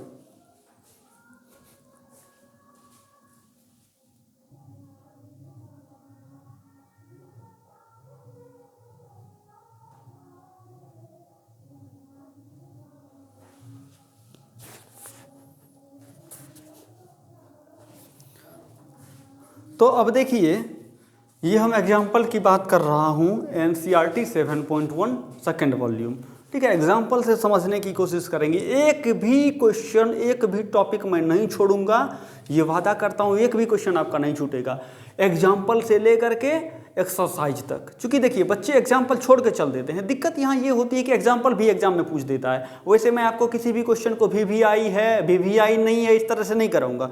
हर एक क्वेश्चन की इंपॉर्टेंस उतनी ही है, अगर नहीं रहती तो क्वेश्चन दिया हुआ ही नहीं रहता। दूसरी बात, आपकी जानकारी के लिए भी जरूरी है कि हर एक क्वेश्चन को आप जानें, ठीक है। तो पहला क्वेश्चन है इसमें 1 नंबर का क्वेश्चन है cos 2x। बारी बारी से हम हर एक क्वेश्चन कराएंगे। प्यारे बच्चों, इस लाइन को आप पढ़िए, मैं जो बोलता हूँ इस लाइन को पढ़िए। कुछ लिखा हुआ है कि निरीक्षण विधि द्वारा प्रयोग करके, निरीक्षण विधि का प्रयोग करके निम्नलिखित फलन का प्रति अवकलज ज्ञात करें। अब आपको यहाँ एक वर्ड नजर आ रहा होगा, प्रति अवकलज। प्रति अवकलज मतलब क्या होता है? अवकलज मतलब होता है डिफरेंशिएशन, डेरिवेटिव। अब प्रति अवकलज में क्या हो जाएगा? Anti derivative. अवकलज की बात किया, डेरिवेटिव कहलाया। प्रति अवकलज की बात करेगा, एंटी डेरिवेटिव कहलाया। अब देखो मेरे भाई, यहाँ पर क्वेश्चन कितना प्यार से लिखा हुआ, निरीक्षण विधि का प्रयोग करके। That means hit and trial लगाइए। जो मैं अभी से आपको बता रहा हूँ कि किसी भी फंक्शन के बारे में ये अनुमान लगाइए कि फलनवा फंक्शन किसका डेरिवेटिव होगा। एक्चुअल में क्वेश्चन समझने से पहले बच्चा बनाने लगते हैं, ठीक है। बहुत जगह हम देखे हुए हैं कि बस क्वेश्चन बना दिया, बस हो गया। क्वेश्चन समझता नहीं है, फिर भी बन जाता है। मैं नहीं कहता नहीं बनता, लेकिन कहीं ना कहीं कशिश रह जाती है थोड़ी सी सीखने की। तो यहाँ कहा गया है कि निरीक्षण विधि का प्रयोग करके निम्नलिखित फलन का प्रति अवकलज ज्ञात करें। इसका मतलब ये हुआ भैया कि इस फंक्शन के बारे में तो पहले ये बात पता करिए कि इसका जो हमको प्रति अवकलज फाइंड करने के लिए कह रहा है, ये किस फंक्शन का डेरिवेटिव है इतना। तो डायरेक्ट हम डेरिवेटिव नहीं फाइंड आउट कर सकते हैं, मुझे अनुमान लगा करके प्रति अवकलज फाइंड करना है, ठीक है। तो अगर मैं बात करूँ यहाँ पर इस क्वेश्चन की, देखो यहाँ पर cos 2x। एक चीज़ बताओ तो, अगर मैं कहूँ कि इंटीग्रेशन ऑफ cos 2x बताओ क्या होगा। देखो गौर से देखो, अगर मैं केवल इतना पूछूं सीधे कि integration of cos 2x dx बताओ क्या होगा, तो आपका दिमाग की बत्ती जलेगी और आप कहेंगे सर ये cos 2x का इंटीग्रेशन क्या होगा। cos 2x का इंटीग्रेशन वही होगा जिस फंक्शन का डेरिवेटिव cos 2x होगा ना, वही फंक्शन cos 2x dx का इंटीग्रेशन होगा। जैसे समझना, यहाँ पे मैंने लिया था एक इंटीग्रेशन, एक फंक्शन लिया कोई f of x dx। मान लिया कि इसका जो है ना ये फंक्शन है, ये फंक्शन है, इसका हमने डेरिवेटिव लिया। इसका हमने क्या लिया? डेरिवेटिव लिया। एक फंक्शन है जिसका डेरिवेटिव हमने लिया और वो डेरिवेटिव मान लिया जाए कि हमको आ गया p आ गया। तो इस बात का क्या आशय निकलता है कि p का डेरिवेटिव है, fx का डेरिवेटिव है p और p का एंटी डेरिवेटिव है f of x। इसका मतलब कि कहीं ना कहीं p जो एंटी डेरिवेटिव, कहीं ना कहीं p जो डेरिवेटिव है, p जो कहीं ना कहीं डेरिवेटिव है, वही एंटी डेरिवेटिव बनता है और वही उसका इंटीग्रेशन कहलाता है। तो मुझे अगर केवल इतना पूछा जाए भाई कि integration of P D x क्या होगा, तो आप कहीं ना कहीं ये सोचते हुए नजर आएंगे कि मर्दे ये जो p है ना, ये किसका डीसी है। p जिसका डीसी होगा ना, वही फंक्शन इस p का क्या होगा, इंटीडेरिवेटिव या इंटीग्रेशन होगा। तो हम यही बात यहाँ सोचते हैं, डायरेक्ट इसको नहीं करके हम क्या करते हैं, ऐसा सोचते हैं, अनुमान लगाते हैं कि cos 2x किस फंक्शन का डेरिवेटिव होगा। अब आपको पता है कि sin x का डीसी cos x होता है ना भाई, sin x का डीसी cos x होता है। इसका मतलब ये cos 2x जो है ना कहीं sin 2x का डिफरेंशिएशन है। तो हम क्या लिखेंगे अनुमान से कि d बटे dx ऑफ कथी sin 2x। भैया मेरे गौर से देखना, sin 2x का अगर हम डेरिवेटिव निकालें, गौर से देखना भाई, sin 2x का अगर डेरिवेटिव निकालें तो मुझे प्राप्त क्या होगा, sin 2x का डेरिवेटिव होता है cos 2x, एंगल में घुसेंगे तो 2x का हो जाएगा 2। हाँ या ना। अगर मैं इसी बात को दोबारा लिखूं इस तरह से, dy dx of sin 2x बराबर 2 cos 2x, तो आप देखिए यहाँ पर, देखिए वही हिट एंड ट्रायल लग रहा है कि भैया sin 2x का डेरिवेटिव आया 2 cos 2x, sin 2x का डेरिवेटिव आया 2 cos 2x। इसका मतलब अगर 2 cos 2x से मैं शिफ्ट करूं sin 2x पर, तो 2 cos 2x is called anti derivative of sin 2x। समझना बात को, sin 2x का डेरिवेटिव आ गया 2 cos 2x, तो इसका मतलब ये हुआ कि 2 cos 2x से अगर मुझे sin 2x पर शिफ्ट करना होगा तो ये अगर डीसी कहलाया तो ये कहलाएगा एंटी डीसी। ठीक, इसका मतलब कि integration of 2 cos 2x dx बराबर क्या हो जाएगा, sin 2x। मेरे भाई 2 cos 2x का इंटीग्रेशन sin 2x आया, देख भाई 2 cos 2x का इंटीग्रेशन sin 2x आया, इसका मतलब कौन चीज, हमको तो पूछ रहा है cos 2x का इंटीग्रेशन ना जी, तो cos 2x को क्या कर देंगे। अब देखिए 2 गुना में है, चूंकि 2 कांस्टेंट है, गुना में आ जाएगा इस बगल तो भाग में आ जाएगा, भाग में हो जाएगा, इसीलिए या 1/2 से इधर मल्टीप्लाई करेंगे, 1/2 से मल्टीप्लाई करेंगे तो 2 से 2 कट जाएगा। ठीक है, तो इधर हो जाएगा cos 2x dx बराबर, गुना में है इधर, दूसरा इधर आएगा तो भाग में हो जाएगा, तो 1/2 sin 2x प्लस c। ठीक है, कोई दुख तकलीफ है तो इसका आंसर हो जाएगा ये। उम्मीद करते हैं कि समझ में आया होगा। एक बार और दोबारा मैं बता रहा हूँ समझना। cos 2x को कह रहा है कि cos 2x का प्रति अवकलज ज्ञात करिए निरीक्षण विधि द्वारा, तो कहीं ना कहीं मुझे ये अनुमान लगाना होगा कि भैया cos 2x किस फंक्शन का डेरिवेटिव रहा होगा। तो मैं अनुमान लगाता हूं कि sin 2x का ही ना डेरिवेटिव cos होता है, तो sin 2x का डेरिवेटिव cos 2x हुआ, 2 cos 2x हुआ। इस तरह से अब हम सॉल्व करके यहाँ तक पहुँच गए, तो एक क्वेश्चन बन गया। ठीक है, अब चलते हैं अपने दूसरे क्वेश्चन की तरफ।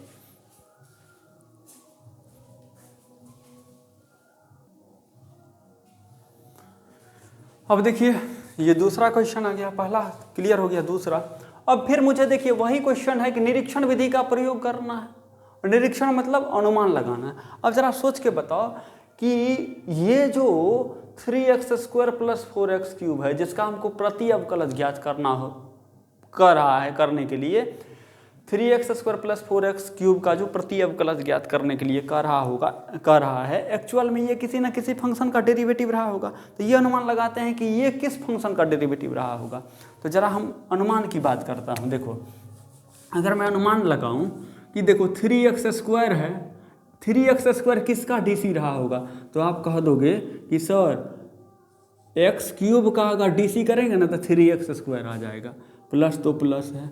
अच्छा, 4x³ किसका डीसी रहा होगा, तो क्या हो जाता है, x⁴ का डीसी करोगे ना तो 4x³ हो जाएगा। तो इसका मतलब यही वो फंक्शन है जिसका हम डेरिवेटिव करेंगे ना, जिसका हम डेरिवेटिव करेंगे तो मुझे वो नज़र आने लगेगा। यानी derivative of x cube plus x to the power 4 अगर रहेगा तो इसका डीसी अगर मैं करूं तो मुझे क्या मिल जाएगा भैया, 3x² प्लस 4x क्यूब। अब तो कोई दिक्कत नहीं है, इसका डेरिवेटिव ये है तो इसका एंटी डेरिवेटिव ये होगा, इसीलिए हम integration of 3x² plus 4x cube dx की जगह लिख सकते हैं x³ plus x to the power 4 plus c। यही अनुमान से हम अपना काम करते जाएंगे। उम्मीद करते हैं कि आपको समझ में आया होगा, ये कहीं भी दिक्कत नहीं हुआ होगा। इसी तरह से हम अनुमान करेंगे कि मर्दई किसका डिफरेंशिएशन होगा। अनुमान तो कर सकते हैं ना, एक्चुअल अनुमान नहीं होगा, आंशिक अनुमान होगा ना। हम आपको ये नहीं कहते हैं कि आप पूरा का पूरा अनुमान लगाइए, आप आंशिक अनुमान लगाइए। अगर आपको ससुराल का रास्ता नहीं देखा हुआ है और पता है कि फलाना जगह हम बारात में गए थे खुद शामिल होकर के, तो आप अनुमान लगाते लगाते पहुंच जाइएगा। वही बात है यहाँ, एग्जैक्ट में ये किसका डीसी है पता नहीं है, लेकिन ये तो कह सकते हैं ना कि भैया अच्छा एक बात बताओ, किसी का ससुराल अगर इधर की तरफ है, पश्चिम की तरफ है, ये पता है कि केवल पश्चिम की तरफ है, तो वो तो कभी भी पूरब नहीं जाएगा अगर ससुराल जाना होगा तो। ठीक है, वही बात है यहाँ पे। ठीक है, हमेशा इस चीज़ का ख्याल रखिए कि ये किसका हो सकता है। ठीक है, समझ रहे हैं ना। अगर किसी का ससुराल मान लीजिए इधर राघोपुर है, उसको ये पता नहीं है कि राघोपुर हमारा ससुराल है, लेकिन ये पता है कि पश्चिम की तरफ मेरा ससुराल है, तो कभी भी ससुराल आने की अगर बारी होगी वो भुल्लो भटकल पश्चिम की तरफ निकलेगा, पूरब की तरफ तो नहीं निकलेगा। तो यही बात है यहाँ पर, अगर आपको किसी का प्रतिअवकलज के लिए अनुमान लगाने की बात करेगा तो आप कम से कम कुछ ना कुछ तो अनुमान लगा सकते हैं, और कुछ ना कुछ अनुमान लग गया तो आप पूरा उसको सेटल कर सकते हैं अपने IQ के अनुसार। चलिए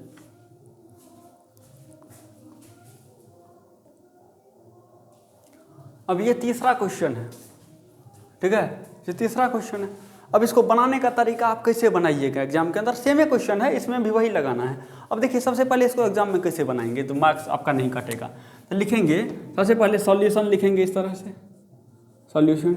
अब आप जानते हैं कि 1/x के बारे में अनुमान लगाना है कि ससुराई किसका डिफरेंशिएशन है, तो हम यहाँ अनुमान लगाते हैं, लिखेंगे वी नो दैट। क्या लिखेंगे, वी नो दैट। हिंदी वाले लिखेंगे क्योंकि हम जानते हैं कि डेरिवेटिव ऑफ, क्या, derivative of log x, derivative of log x बराबर क्या होता है, 1/x होता है। ये नहीं जानते हैं, we know that derivative of log x is 1/x where x does not equal 0। तो अब आपको यहाँ से पता है तो खींच लीजिए ना इधर।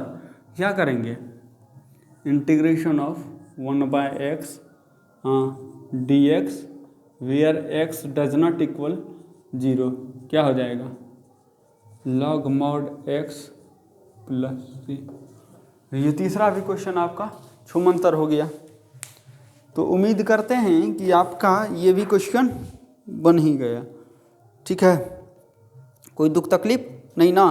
अब चलते हैं उदाहरण 2 लेते हैं। ठीक है, यहाँ तक अगर किसी बच्चे को दिक्कत है तो वो कमेंट करेगा।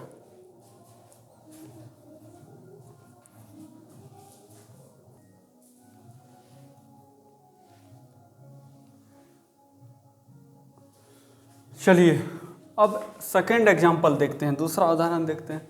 दूसरा उदाहरण में है कि अब देखिए अब तरीका बदल गया। अब देखिए नॉर्मल इंटीग्रेशन जैसे करने के लिए होता है वैसे कर सकते हैं। अब देखिए क्या है, कह रहा है कि निम्नलिखित समाकलनों को ज्ञात करें, यानी निम्नलिखित जितना भी क्वेश्चन है ना सबका इंटीग्रेशन फाइंड करिए। तो कैसे इंटीग्रेशन फाइंड करेंगे, याद रखना प्यारे बच्चों, मैंने आपको बताया था 11th में कि याद रखना अगर डिफरेंशिएशन की बात आएगी, किसकी बात आएगी, डेरिवेटिव की बात आएगी। अगर डेरिवेटिव की बात आई तो याद रखना हमेशा कि डेरिवेटिव जो है ना किसी भी फंक्शन का, हमेशा इस चीज़ का ख्याल रखना कि कोई भी फंक्शन क्यों नहीं हो, यदि फंक्शन जोड़ में हो फिर भी डेरिवेटिव होता है, फंक्शन अगर घटाव में हो फिर भी इसका डेरिवेटिव होता है, फंक्शन अगर गुणा में हो फिर भी उसका डेरिवेटिव होता है, फंक्शन अगर भाग में हो फिर भी उसका डेरिवेटिव होता है। तो आपको इस चीज़ का ध्यान रखना होगा कि अगर कोई भी फंक्शन 2 गो 3 गो फंक्शन हो 4 गो फंक्शन आपस में ऐड हो सब्ट्रैक्ट हो तो इस चीज़ का ख्याल रखेंगे कि अगर डेरिवेटिव की बारी आएगी तो चाहे जोड़ में हो फंक्शन, घटाव में हो, गुणा में हो या फिर भाग में हो, सारा का सारा फॉर्मूला आपको पता है। लेकिन प्यारे बच्चों इस चीज़ का ख्याल रखेंगे अगर डेरिवेटिव के जगह इंटीग्रेट करने की बात आ जाए, ये तो हो गया किस चीज़ की बात, ये तो डेरिवेटिव की बात थी। अगर इंटीग्रेशन की बात आ जाए,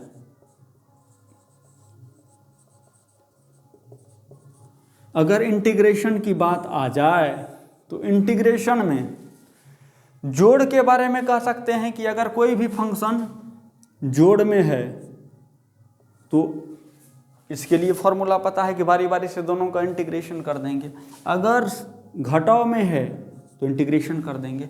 प्यारे बच्चों लेकिन अगर गुणा में रहता है तो गुणा में किसी भी फंक्शन को आप इंटीग्रेट नहीं कर सकते। ठीक है। अब बहुत बच्चा कहेगा कि सर आइलेट फंक्शन जो होता है उसमें करें, हाँ उसमें करते हैं, वो अलग चीज़ है, वो मैं आगे चैप्टर में बताऊंगा कि अगर कोई भी फंक्शन 2 गो फंक्शन अगर गुणा में रहता है तो आप उसको इंटीग्रेट नहीं कर सकते। ठीक है, जब तक कि वो किसी न किसी फंक्शन का डिफरेंशिएशन के रूप में नजर ना आए। तो इंटीग्रेशन का मसाला जोड़ में मौजूद है, घटा में मौजूद है, गुणा में मौजूद नहीं है, और भाग में भी इंटीग्रेशन का मसाला मौजूद नहीं है। ठीक है, तो याद रखना जब कोई फंक्शन सम के रूप में लिखा हुआ हो तो इंटीग्रेशन कर सकते हैं, सब्ट्रैक्ट के रूप में लिखा हो इंटीग्रेशन कर सकते हैं, गुणा के फॉर्म में हो इंटीग्रेशन नहीं कर सकते, भाग के फॉर्म में हो इंटीग्रेशन नहीं कर सकते। लेकिन ऐसा नहीं है कि गुणा के फॉर्म में अगर रहेगा तो इंटीग्रेशन नहीं होगा। गुणा को आप किसी न किसी तरीके से जितना भी मैथ बचपन से आज तक पढ़े हैं वो सारा मैथ लगा करके गुणा या भाग को जोड़ या घटा में बदल दीजिए, इंटीग्रेशन हो जाएगा। अब आइलेट फंक्शन की अलग बात है, वो आइलेट फंक्शन अलग है, उसमें गुणा में भी होता है, तो वो आगे हम उसकी चर्चा करेंगे। ठीक ना। तो आइलेट फंक्शन के लिए नहीं कहिएगा कि सर जी आप बोले कि गुणा में नहीं होता है, गुणा में तो होने लगा, तो वो आइलेट फंक्शन वाला होता है। ठीक है, उसकी बात अलग करेंगे। तो अब आपने यहाँ गौर किया होगा कि जब जोड़ में है तो हो जाएगा, घटाव में है हो जाएगा, गुणा में नहीं है तो गुणा में है तो नहीं होगा, भाग में है तो नहीं होगा। तो क्या करेंगे प्यारे बच्चों, अगर कोई भी फंक्शन समझिएगा गुणा में है तो उसका इंटीग्रेशन तब होगा जब या वो जोड़ में बदल जाएगा या जब तक वो घटाव में नहीं बदल जाएगा। जब तक गुणा वाला फंक्शन जोड़ या घटाव में ना बदल जाए तब तक उसका इंटीग्रेशन हम नहीं कर सकते। तो गुणा को बदलना पड़ेगा किस चीज़ में, जोड़ या घटाव में। भाग में है कोई फंक्शन तो उसको भी बदलना पड़ेगा, या नहीं तो जोड़ में या नहीं तो घटाव में। तो कोई भी फंक्शन, याद रखना इस चीज़ को, कोई भी फंक्शन अगर जोड़ या घटाव में है तो सिंपली उसका इंटीग्रेशन कर लेंगे, लेकिन गुणा या भाग में है तो उसको जोड़ या घटाव में बदलना पड़ेगा। ठीक है, ये आइलेट फंक्शन को छोड़ करके। ठीक है ना। तो सबसे पहला जो यहाँ गूढ़ता वाली बात है कि डिफरेंशिएशन अगर रहता तो जोड़ घटाव गुणा भाग सब में कर लेंगे, लेकिन इंटीग्रेशन में गुणा और भाग को जब तक हम जोड़ या घटाव में ना बदलें तब तक इंटीग्रेशन नहीं होगा। तो चलिए इसी चीज़ का ख्याल रखते हैं और अब सवाल को बनाते हैं। हमने कहा कि इंटीग्रेशन के दुनिया में गुणा और भाग का कोई इलाज नहीं है आइलेट के आने से पहले। ठीक है, आइलेट आ जाएगा तो हो जाएगा। ठीक है, अब बात करते हैं जब गुणा और भाग का इलाज नहीं है तो हम क्या करेंगे। तो गुणा और भाग को जोड़ या घटाव में बदलने की कोशिश करेंगे। जोड़ या घटाव में जब बदल देंगे तो बस इंटीग्रेशन कर देंगे बाबू। तो इस फंक्शन में आप अगर गौर करोगे तो ये नज़र आएगा आपको एक डिवाइड वाला फंक्शन, भाग वाला फंक्शन। तो इसको जोड़ या घटाव में कैसे बदल सकते हैं भैया। हम क्या करते हैं इसको सॉल्व करने के लिए, देखना गौर करना। हम इसको करने के लिए क्या करते हैं, सबसे पहले इसको जोड़ या घटाव में बदलने की कोशिश करते हैं। तो जोड़ या घटाव में कैसे बदलेगा, देखो ऐसे बदलेगा कि एक्स स्क्वायर से दोनों में भाग दे दो, तो एक्स क्यूब बटे एक्स स्क्वायर, बचा वाला तरीका देखो माइनस 1/x² dx बराबर करते हैं। अब देखो x का पावर 3 में भाग दिए x का पावर 2 से, तो x बचा, ठीक है। अब माइनस, अब देखिए 1/x² है तो इसको लिख सकते हैं x का पावर -2 ऊपर ले जा करके dx, तो dx हो गया। अब बताओ x का पावर नहीं कुछ है तो 1 है, तो आपको पता है कि x के पावर n का इंटीग्रेशन क्या होता है, तो आप कहोगे सर x का पावर n+1/n+1 होता है, कोई दिक्कत होता है। ठीक उसी तरह से अगर इसका इंटीग्रेशन करना स्टार्ट करें तो क्या हो जाएगा, इंटीग्रेशन जब स्टार्ट कर देंगे तो दोनों, देखो ये फंक्शन आपका भाग में था, बदल गया घटाव में। अब क्या करते हैं, अगर याद रखना इस चीज़ को, चाहे इंटीग्रेशन हो या डिफरेंशिएशन हो, अगर इंटीग्रेशन ऑफ कहीं पर लिखल हो u+v dx, या प्लस हो या फिर माइनस हो, देखो फिर से इसको लिख रहा हूँ मैं, समझना ध्यान से। ये प्रॉपर्टी आपको हम बताए हैं कितनी बार, कहीं भी अगर ऐसा लिखल रहेगा इंटीग्रेशन ऑफ है, यार रुको एक सेकेंड, अगर कहीं भी लिखल रहेगा इंटीग्रेशन ऑफ u+v dx, तो इसका मतलब ये होता है कि u का भी इंटीग्रेशन और v का भी इंटीग्रेशन। कोई दुख तकलीफ, एक सेकेंड मैं थोड़ा छोटा कर दे रहा हूँ, हो सकता है कि वहाँ नज़र ना आ रहा होगा आपको, ठीक है। तो ये आप देख लीजिए कि अगर इंटीग्रेशन ऑफ u+v होता है तो इसका मतलब होता है कि u का अलग से इंटीग्रेशन करेंगे, v का अलग से इंटीग्रेशन करेंगे। तो ठीक वही प्रॉपर्टी लगाते हैं इसमें। तो x के पावर 1 का इंटीग्रेशन अगर करेंगे तो क्या करते हैं, जितना घात रहता है उसमें 1 जोड़ लेते हैं, तो 1 में 1 जुट जाएगा, 2 हो जाएगा, 2 है पावर में तो बटे में भी 2 आएगा, माइनस तो माइनस। अब यहाँ क्या होगा, x का पावर -2 है, सेम इसी तरीके से लगाइए तो हो जाएगा x का पावर -2 है, ये है, +1 करेंगे और जो है वही नीचे में रख देंगे, -2 + 1, ठीक है, कोई इशू नहीं। तब आपको यह नज़र आएगा कि x²/2 और माइनस, देखना x का पावर -1 बटे, यहाँ पे क्या नज़र आएगा, देखो -1। अब देखो इसी चीज़ को थोड़ा हम आगे बढ़ा के लिखते हैं, देखो इसी को लिख सकते हैं हम x²/2। अब ये माइनस से माइनस क्या हो जाएगा, प्लस हो जाएगा, और x का पावर -1 है, इसको प्लस में बदलने के लिए 1/x लिखते हैं। एगो आर्बिट्रेरी कांस्टेंट तो पता है कि जुटबे करता है सी, क्यों जुटता है कि चूंकि जिस फंक्शन का डेरिवेटिव हम लेते हैं ना, अगर उसमें कोई एगो कांस्टेंट फंक्शन होता है तो उसका DC 0 हो जाता है, और उस क्या कहते हैं कांस्टेंट के बारे में मुझे पता नहीं चल पाता है, इसीलिए हम एक आर्बिट्रेरी कांस्टेंट C ले लेते हैं। तो उम्मीद करते हैं कि ये समझ में आया होगा आपको। अब दूसरे क्वेश्चन की तरफ चलते हैं। दूसरा क्वेश्चन क्या है, देखो दूसरा क्वेश्चन क्या है, इस चीज़ को गौर से देखते हैं। एक सेकंड बैटरी देखते हैं मोबाइल का।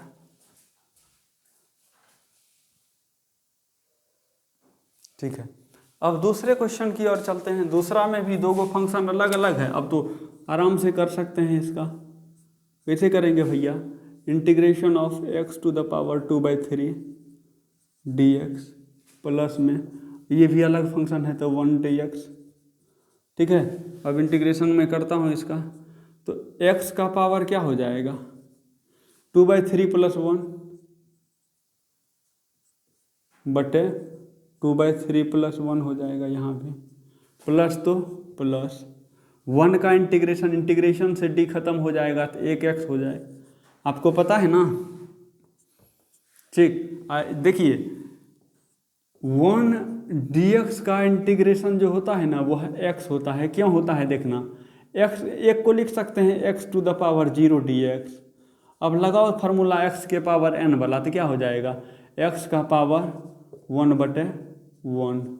इसका मतलब कि x⁴ dx, इसका मतलब 1 हुआ, बराबर क्या होता है x। तो उसी तरीके से यहाँ भी कर लेंगे। अब गौर से देखो, x का पावर हो जाएगा 3 × 2 = 5/3, ठीक। अब बटे में हो जाएगा 3 2 5/3 प्लस x, ठीक है। ऑलरेडी इसमें क्या जुट जाएगा, c जुटेगा, आर्बिट्रेरी कांस्टेंट। अब इसी को अगर उल्टा दें तो 3/5 x to the power 5/3 plus x plus c answer आ जाएगा। उम्मीद करते हैं कि आपको समझ में आया होगा, कहीं भी कोई दिक्कत नहीं लगा होगा। इस तरह से इसको तोड़ दिए, ठीक उसी तरह से इसको भी तोड़ते हैं, उसको भी तोड़ते हैं।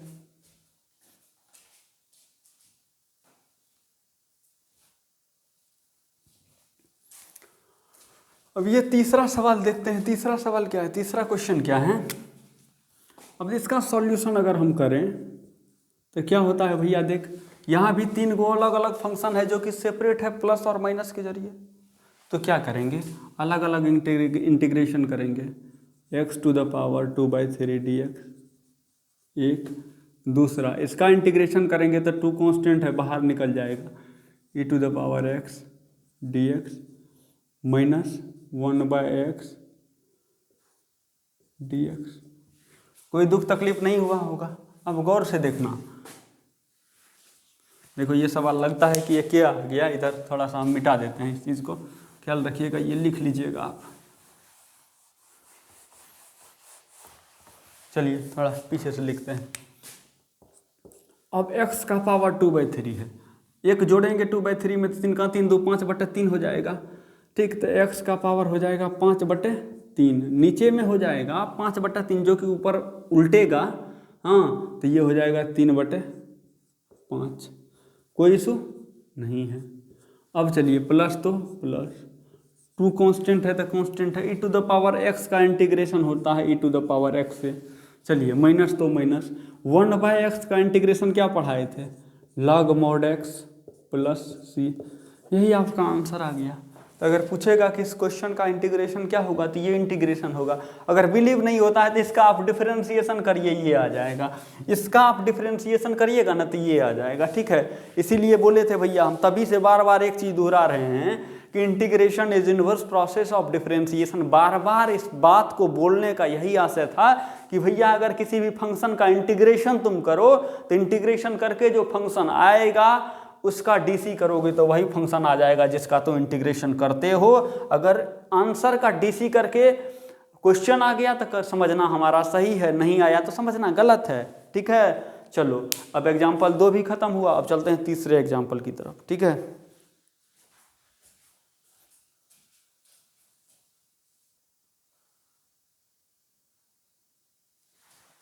अब चलिए तीसरे एग्जाम्पल की तरफ चलते हैं। तीसरे एग्जाम्पल की तरफ रुक करते हैं और देखते हैं। तीसरा का पहला है कि integration of sine x plus cos x. तो यहाँ आप इस फंक्शन को गौर से देखोगे तो आपको नजर आएगा जोड़ या घटाव वाला फॉर्म, पॉलिनोमियल के जैसा है। वैसे ट्रिगोनोमेट्रिकल फंक्शन, बट इसमें जोड़ या घटाव का चिन्ह यूज हुआ है। इसका मतलब दोनों फंक्शन का अलग अलग इंटीग्रल्स हमको फाइंड करना है। तो कैसे करेंगे भैया, लिखेंगे सॉल्यूशन। सबसे पहले integration of sine x d x plus integration of cos x d x. अगर मैं आपसे पूछूं कि साइन एक्स का इंटीग्रेशन क्या होता है, अब देखिए साइन एक्स का इंटीग्रेशन अगर मैं पूछूं तो अभी आपको हमने फार्मूला लिखाया था, अभी आप उस फार्मूला को जरा उड़े लिए। क्या होता है कि साइन एक्स का डीसी कॉस एक्स हुआ था तो कॉस एक्स का इंटीग्रेशन साइन एक्स आएगा, कॉस एक्स का डीसी माइनस साइन एक्स आया तो माइनस साइन एक्स का इंटीग्रेशन कॉस एक्स आएगा, माइनस साइन एक्स का इंटीग्रेशन कॉस एक्स। लेकिन यहाँ साइन एक्स है तो इसका मतलब ये इसका आ जाएगा माइनस कॉस एक्स। आपको पता है ना कि साइन एक्स का इंटीग्रेशन क्या होता है, माइनस कॉस एक्स। आगे में प्लस है तो प्लस है। साइन एक्स का डीसी कॉस एक्स होता है तो भैया कॉस एक्स का इंटीग्रेशन क्या होगा, साइन एक्स प्लस सी लिखेंगे। इसको बड़ा प्रेम से अगर आप लिखना चाहेंगे सजा के तो लिखिएगा sine x minus cos x plus c answer. दूसरे की तरफ चलता हूँ। दूसरा देखिए फंक्शन। अब यहाँ पर आपकी नज़र जब पड़ेगी तो आप यहाँ पाएंगे कि भैया ये फंक्शन तो जोड़ या घटाव के फॉर्म में है ही नहीं। जब ये फंक्शन जोड़ या घटाव के फॉर्म में है नहीं तो इसका इंटीग्रेशन हम कैसे करेंगे। तो भाई मेरे, मैंने बताया था जुगाड़ आपको कि भाई यहाँ दुलरवा जुगाड़ लगा लीजिए। दुलरवा जुगाड़ का मतलब कि इस फंक्शन को आप गुना में है तो जोड़ या घटाव में बदल दीजिए। कैसे बदलेगा, तो देखिए cos x into cos x ऐसे करते हैं ना, इसको एक बार इससे एक बार इसी को इससे कम्यूटेटिव लॉ के थ्रू। तो आप इसका सॉल्यूशन कैसे करेंगे सर मेरे, इसका सॉल्यूशन आप करोगे ऐसे cosec x into cosec x cosec square x, ठीक, प्लस इंटू प्लस तो plus cosec x into cot x into cot x dx। अब देखो बहुत बच्चा यहाँ पर क्या कहेगा कि सर अभी आप बोले कि गुना या भाग के फॉर्म में तो इंटीग्रेशन नहीं होता है, तो आप जोड़ या घटाव के फॉर्म में तो यहाँ बदल लिए, लेकिन यहाँ तो आपके सामने गुना के फॉर्म में ही है। प्यारे बच्चों, इसी कन्फ्यूजन को दूर करो। याद रखना हमने ये कहा है कि कोई भी फंक्शन अगर ये इस रूप में नजर आए कि वह किसी न किसी फंक्शन का डीसी है, ठीक ना, कोई भी फंक्शन आपको उस रूप में नजर आए, चाहे वह जोड़ में हो कि घटाव में हो या गुना में हो या भाग में हो, कोई भी फंक्शन जोड़ घटाव या गुना या भाग के फॉर्म में रहे उससे कोई फर्क नहीं पड़ता। लेकिन चाहे वह गुना के फॉर्म में हो या फिर भाग के फॉर्म में हो, आपको नजर आना चाहिए कि वो किसी न किसी फंक्शन का डिफरेंशिएशन है, तब गुना में भी इंटीग्रेशन कर देंगे, भाग में भी कर देंगे। तो अब देखिए cosec square x, cosec square x का अगर आप इंटीग्रेशन करोगे तो ऐसे करके करोगे अलग अलग, cosec square x d x, हाँ, अब प्लस हो जाएगा integration of cosec x into cot x d x, हाँ या ना। अब बात बताओ कि कॉसेक एक्स किसका इंटीग्रेशन है, तो ये बात पता करिए कि कॉसेक स्क्वायर एक्स किसका डीसी है। तो हम आपको अगर बताए हैं कि साइन का डीसी कॉस, कॉस का माइनस साइन, हाँ, टेन का सेक स्क्वायर एक्स, कॉट का माइनस कॉसेक स्क्वायर एक्स। तो देखिए कॉट का DC minus cosec square x होता है, इसका मतलब माइनस कॉसेक स्क्वायर एक्स का इंटीग्रेशन कॉट एक्स होगा माइनस का, लेकिन यहाँ तो माइनस है नहीं, इसीलिए इसमें माइनस लग जाएगा, माइनस कॉट एक्स, ठीक। Cosec x into cot x किसका डीसी है, तो cosec x into cot x जो है माइनस कॉसेक एक्स का डीसी है, इसीलिए minus cosec x into cot x का इंटीग्रेशन माइनस कॉस एक्स होगा, माइनस कॉसेक एक्स होगा, समझना। माइनस सॉरी याद रखना इस चीज को कि cosec x into cot x का इंटीग्रेशन जो है माइनस कॉसेक एक्स होता है। एगो आर्बिट्रेरी कांस्टेंट सी जोड़ देते हैं, तो इस तरह से इसको हम लिख सकते हैं कि minus cot x plus cosec x plus सी।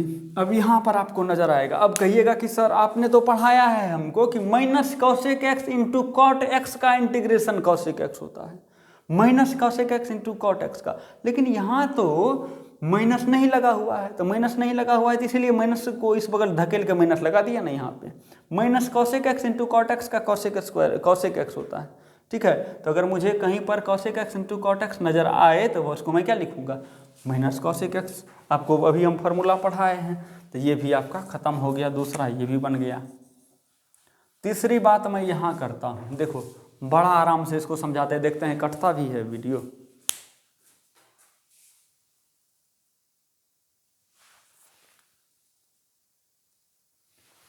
चलिए नहीं कट रहा है, अब समझते हैं। इस क्वेश्चन की मैं अगर बात करूं, यहाँ भी वही शर्त लगता है कि भैया सबसे पहले तो गुना या भाग के फॉर्म को खत्म करो। तो गुना या भाग का फॉर्म कैसे खत्म होगा, तो भैया खत्म ऐसे होगा कि सबसे पहले बारी बारी से हम दोनों में कॉस स्क्वायर से भाग देंगे,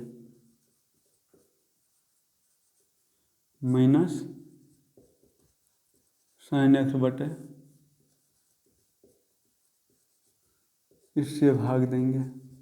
तो जिसने भाग देंगे तो मुझे मिलेगा integration of 1 by cos square x तो सेक स्क्वायर एक्स। देखो भाग गया ना भाग, साइन एक्स बटा कॉस एक्स तो हो जाएगा 10x इंटू, ये देखो कॉस स्क्वायर एक्स को लिख देंगे cos x into cos x, sine x के बटा में एगो कॉस एक्स आएगा ऐसे, तो 10x हो जाएगा, एक बटा कॉस एक्स से एक्स हो जाएगा। समझना इस चीज़ को यहाँ पर थोड़ा सा कि साइन एक्स बटा कॉस स्क्वायर एक्स है ना, तो कॉस स्क्वायर एक्स को लिख देते हैं cos x into cos x, sine x के बटे में एगो कॉस एक्स देंगे तो 10x हो जाएगा, फिर एगो कॉस एक्स बचले रहेगा, ऊपर में एक है नीचे में कॉस एक्स है तो हो जाएगा सेक एक्स। ठीक है, अब तो ये जोड़िया घटाव में बदल गया, अब बारी बारी से कर देंगे, sec square x d x के साथ माइनस इंटीग्रेशन ऑफ, इसको सजा के लिखते हैं sec x into 10x into d x. प्यारे बच्चों सेक स्क्वायर एक्स किसका इंटीग्रेशन है, तो 10x का, माइनस तो माइनस, सेक एक्स इंटू 10x किसका इंटीग्रेशन है, तो सर सेक एक्स का। ठीक, एक आर्बिट्रेरी कांस्टेंट सी आ जाएगा। तो इस तरह से आप किसी भी क्वेश्चन का इंटीग्रेशन फाइंड आउट कर सकते हैं एक्सरसाइज 7.1 में। सबसे पहले दिए गए फंक्शन को जोड़ या घटाव में इंटरचेंज कर लेना है। आप अपने बौद्धिक क्षमता के मुताबिक किसी भी फंक्शन को जोड़ या घटाव के फॉर्म में चेंज कर सकते हैं to be converted by multiplication and division. Multiplication का फॉर्म हो या फिर डिवीजन का फॉर्म हो, आप अपने बौद्धिक स्तर का यूज करके उसको जोड़ या घटाव में बदल लीजिए, तब उसका इंटीग्रेशन कर दीजिए। हाँ, उस फंक्शन को जोड़ या घटाव में मत बदलिए जो गुना या भाग में रहते हुए किसी न किसी फंक्शन का डेरिवेटिव हो। जैसे देखिए ना, sec square x already derivative है 10x का, इसीलिए इसको नहीं बदले। Sec x into 10x already derivative है सेक एक्स का, इसीलिए इसको नहीं बदले, इसका डायरेक्टे कर देंगे। ठीक है, तो उम्मीद करते हैं यहाँ तक आपको पूरी तरह से समझ आ गई होगी। अब चलते हैं अगले सवाल पे।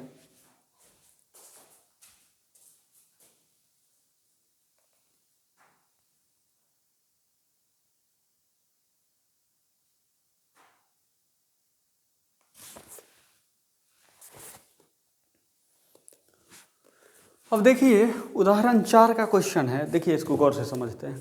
क्वेश्चन है कि f ऑफ x बराबर 4x क्यूब माइनस 6 द्वारा परिभाषित फलन f का प्रति अवकलज f है, कैपिटल F। देखिए प्रति अवकलज जिसने आ गया तो ये एंटी डेरिवेटिव है।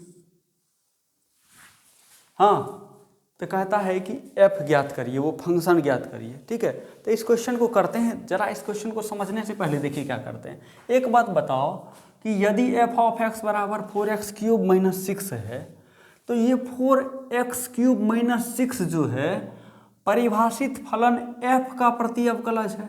इस f का प्रति अवकलज ये है, इसका मतलब ये हुआ कि भैया कौन एहन फंक्शन है जिसका डेरिवेटिव इतना मिलेगा। तो अनुमान लगाओ कि 4x क्यूब किसका डेरिवेटिव हो सकता है। तो आप कहोगे सर x के पावर 4 प्लस 6x का डेरिवेटिव निकालेंगे ना, तो हमको यही मिल जाएगा। यदि आप derivative of x to the power 4 plus 6x निकालोगे, तो आप अनुमान से अगर निकालोगे तो आपको यही डेरिवेटिव मिलेगा, 4x क्यूब प्लस 6। ठीक है, लेकिन एक बात बताओ, अगर आप इसको इंटीग्रेट करोगे तो ये फंक्शन मिलेगा। ठीक है, इसको इंटीग्रेट करोगे तो क्या मिलेगा, ये फंक्शन मिलेगा। लेकिन एक चीज़ का ख्याल रखो भाई मेरे, जो ये फंक्शन होगा आपका, इसी फंक्शन की बात अगर मैं करूं, इसी फंक्शन का डेरिवेटिव ये है, इसका मतलब इसका इंटीग्रेशन ये फंक्शन होगा, इसका इंटीग्रेशन ये फंक्शन होगा। तो निश्चित रूपेण हो सकता है कि अगर इसका इंटीग्रेशन करें और ये फंक्शन मुझे मिले तो ये ओरिजिनल फंक्शन रहा होगा। ठीक है, ओरिजिनल फंक्शन अगर रहा हुआ होगा तो एक बात बताओ, अगर मैं इस फंक्शन को ओरिजिनल फंक्शन f मान लूँ तो यह x to the power 4 plus 6x plus c के रूप का रहा होगा। कन्फ्यूजन? हाँ, कन्फ्यूजन हुआ होगा आपको। ठीक है, अब इसको छोड़ दीजिए थोड़ा देर के लिए। अगर मैं आपको केवल इतना पूछूं कि बताओ 4x क्यूब प्लस 6 dx का वैल्यू क्या होगा, तो आप कहोगे सर इसका तो हो जाएगा x का power 4 plus 6x plus c होगा। कहोगे ना, कहोगे कि नहीं कहोगे? क्योंकि मैंने आपको अभी इससे पहले जस्ट बताया था कि अगर कोई भी फंक्शन है जिसका डेरिवेटिव हमको निकाला गया हो और डेरिवेटिव m मिला हो तो इंटीग्रेशन ऑफ m dx बराबर होता है वही फंक्शन जिसका कि डेरिवेटिव रहता है उसमें c जुटता है। ठीक, तो अगर इसका इंटीग्रेशन करेंगे तो इसका इंटीग्रेशन वही निकलेगा जो इसका, देखिए इसका क्या कहते हैं, इंटीग्रेशन वही निकलेगा जिसका ये डेरिवेटिव होगा। तो ये किसका डेरिवेटिव है? ये है, तो इसमें क्या जुटेगा? ये डेरिवेटिव है तो इसका इंटीग्रेशन भी यही होगा। तो इसमें एगो आर्बिट्रेरी कांस्टेंट क्या जुटता है? c जुटता है। अब क्वेश्चन मुझे कहा गया है भैया कि कैपिटल f ऑफ 0 बराबर कितना है? 3 है। मेरे दोस्त एक बात बताओ, ओरिजिनल फलन जो होता है, ओरिजिनल फलन जो f ऑफ x है, ये ओरिजिनल फलन क्या होगा? तो ओरिजिनल फलन हमारा यही ना होगा, ओरिजिनल फलन तो यही होगा। तो ओरिजिनल फलन की जगह हम क्या लिख देंगे? x to the power 4 plus 6x plus c। Original फलन की जगह जो रखे हैं ये, ठीक है, ओरिजिनल फलन की जगह रखे हैं ना। अब देखो ये ओरिजिनल फलन क्या है? f ऑफ x है ना, f ऑफ x। पुट कर दो x के जगह 0। तो जिसने x के जगह 0 पुट करोगे तो 0 का पावर 4 तब 0 हो जाएगा, 6 गुना 0 तो 0 हो जाएगा, ठीक है, प्लस c तो c रहेगा। और f ऑफ 0 की मैं अगर बात करूं, यहाँ पर f ऑफ 0 अगर मैं यहाँ पर सब जगह 0 पुट किया हूँ तो यहाँ भी मुझे पुट करना पड़ेगा f ऑफ 0। और हम यहाँ से देखते हैं भैया कि c बराबर क्या निकल गया? f ऑफ 0, और f ऑफ 0 का मान कितना है? f ऑफ 0 का मान 3 है, इसीलिए c बराबर f ऑफ 0 का मान देखना ही ना कि नहीं गया 3, c बराबर 3 होगा। अगर c बराबर 3 होगा, अतः मूल फलन बराबर f ऑफ x क्या होगा भैया? तो f ऑफ x हो जाएगा 4x cube plus 6 plus 3 answer. कोई अगर दुख तकलीफ करे, परेशानी कष्ट हो तो बताना दोस्त मुझे। तो इस तरह से उम्मीद करते हैं कि आपका ये चैप्टर क्लियर हो गया होगा आपके माइंड में, ठीक है। तो आज के वीडियो में बस इतना ही। जितने भी बच्चे देख पा रहे हैं, एक वीडियो को तैयार करने में काफ़ी ज़्यादा मेहनत लगती है, 2-2 घंटा 3-3 घंटा बोलना पड़ता है। अकेले मैं कर रहा हूँ टोटल चीज़, तो काफ़ी सारी मेहनत लगती हैं।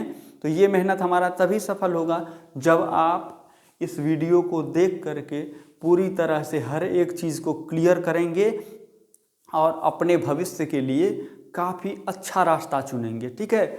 अगर आप हर एक पॉइंट से कंक्लूजन निकालते अपने आप में डालेंगे। जैसे देखिए जो पूरा वीडियो है, हाँ, हर एक पॉइंट को आप देखते होंगे कि हम 2 से 3 बार दोहराते हैं, ताकि एक बार में नहीं जाए। दोबारा अगर मैं बोल रहा हूँ तो वो चीज़ आपके माइंड में स्ट्राइक करे, और जैसे कोई भी चीज़ आपके माइंड में स्ट्राइक करेगा तो चीज़ें समझ में आएंगी, ठीक है। और धीरे धीरे आप हर एक क्वेश्चन को सॉल्व कर पाओगे।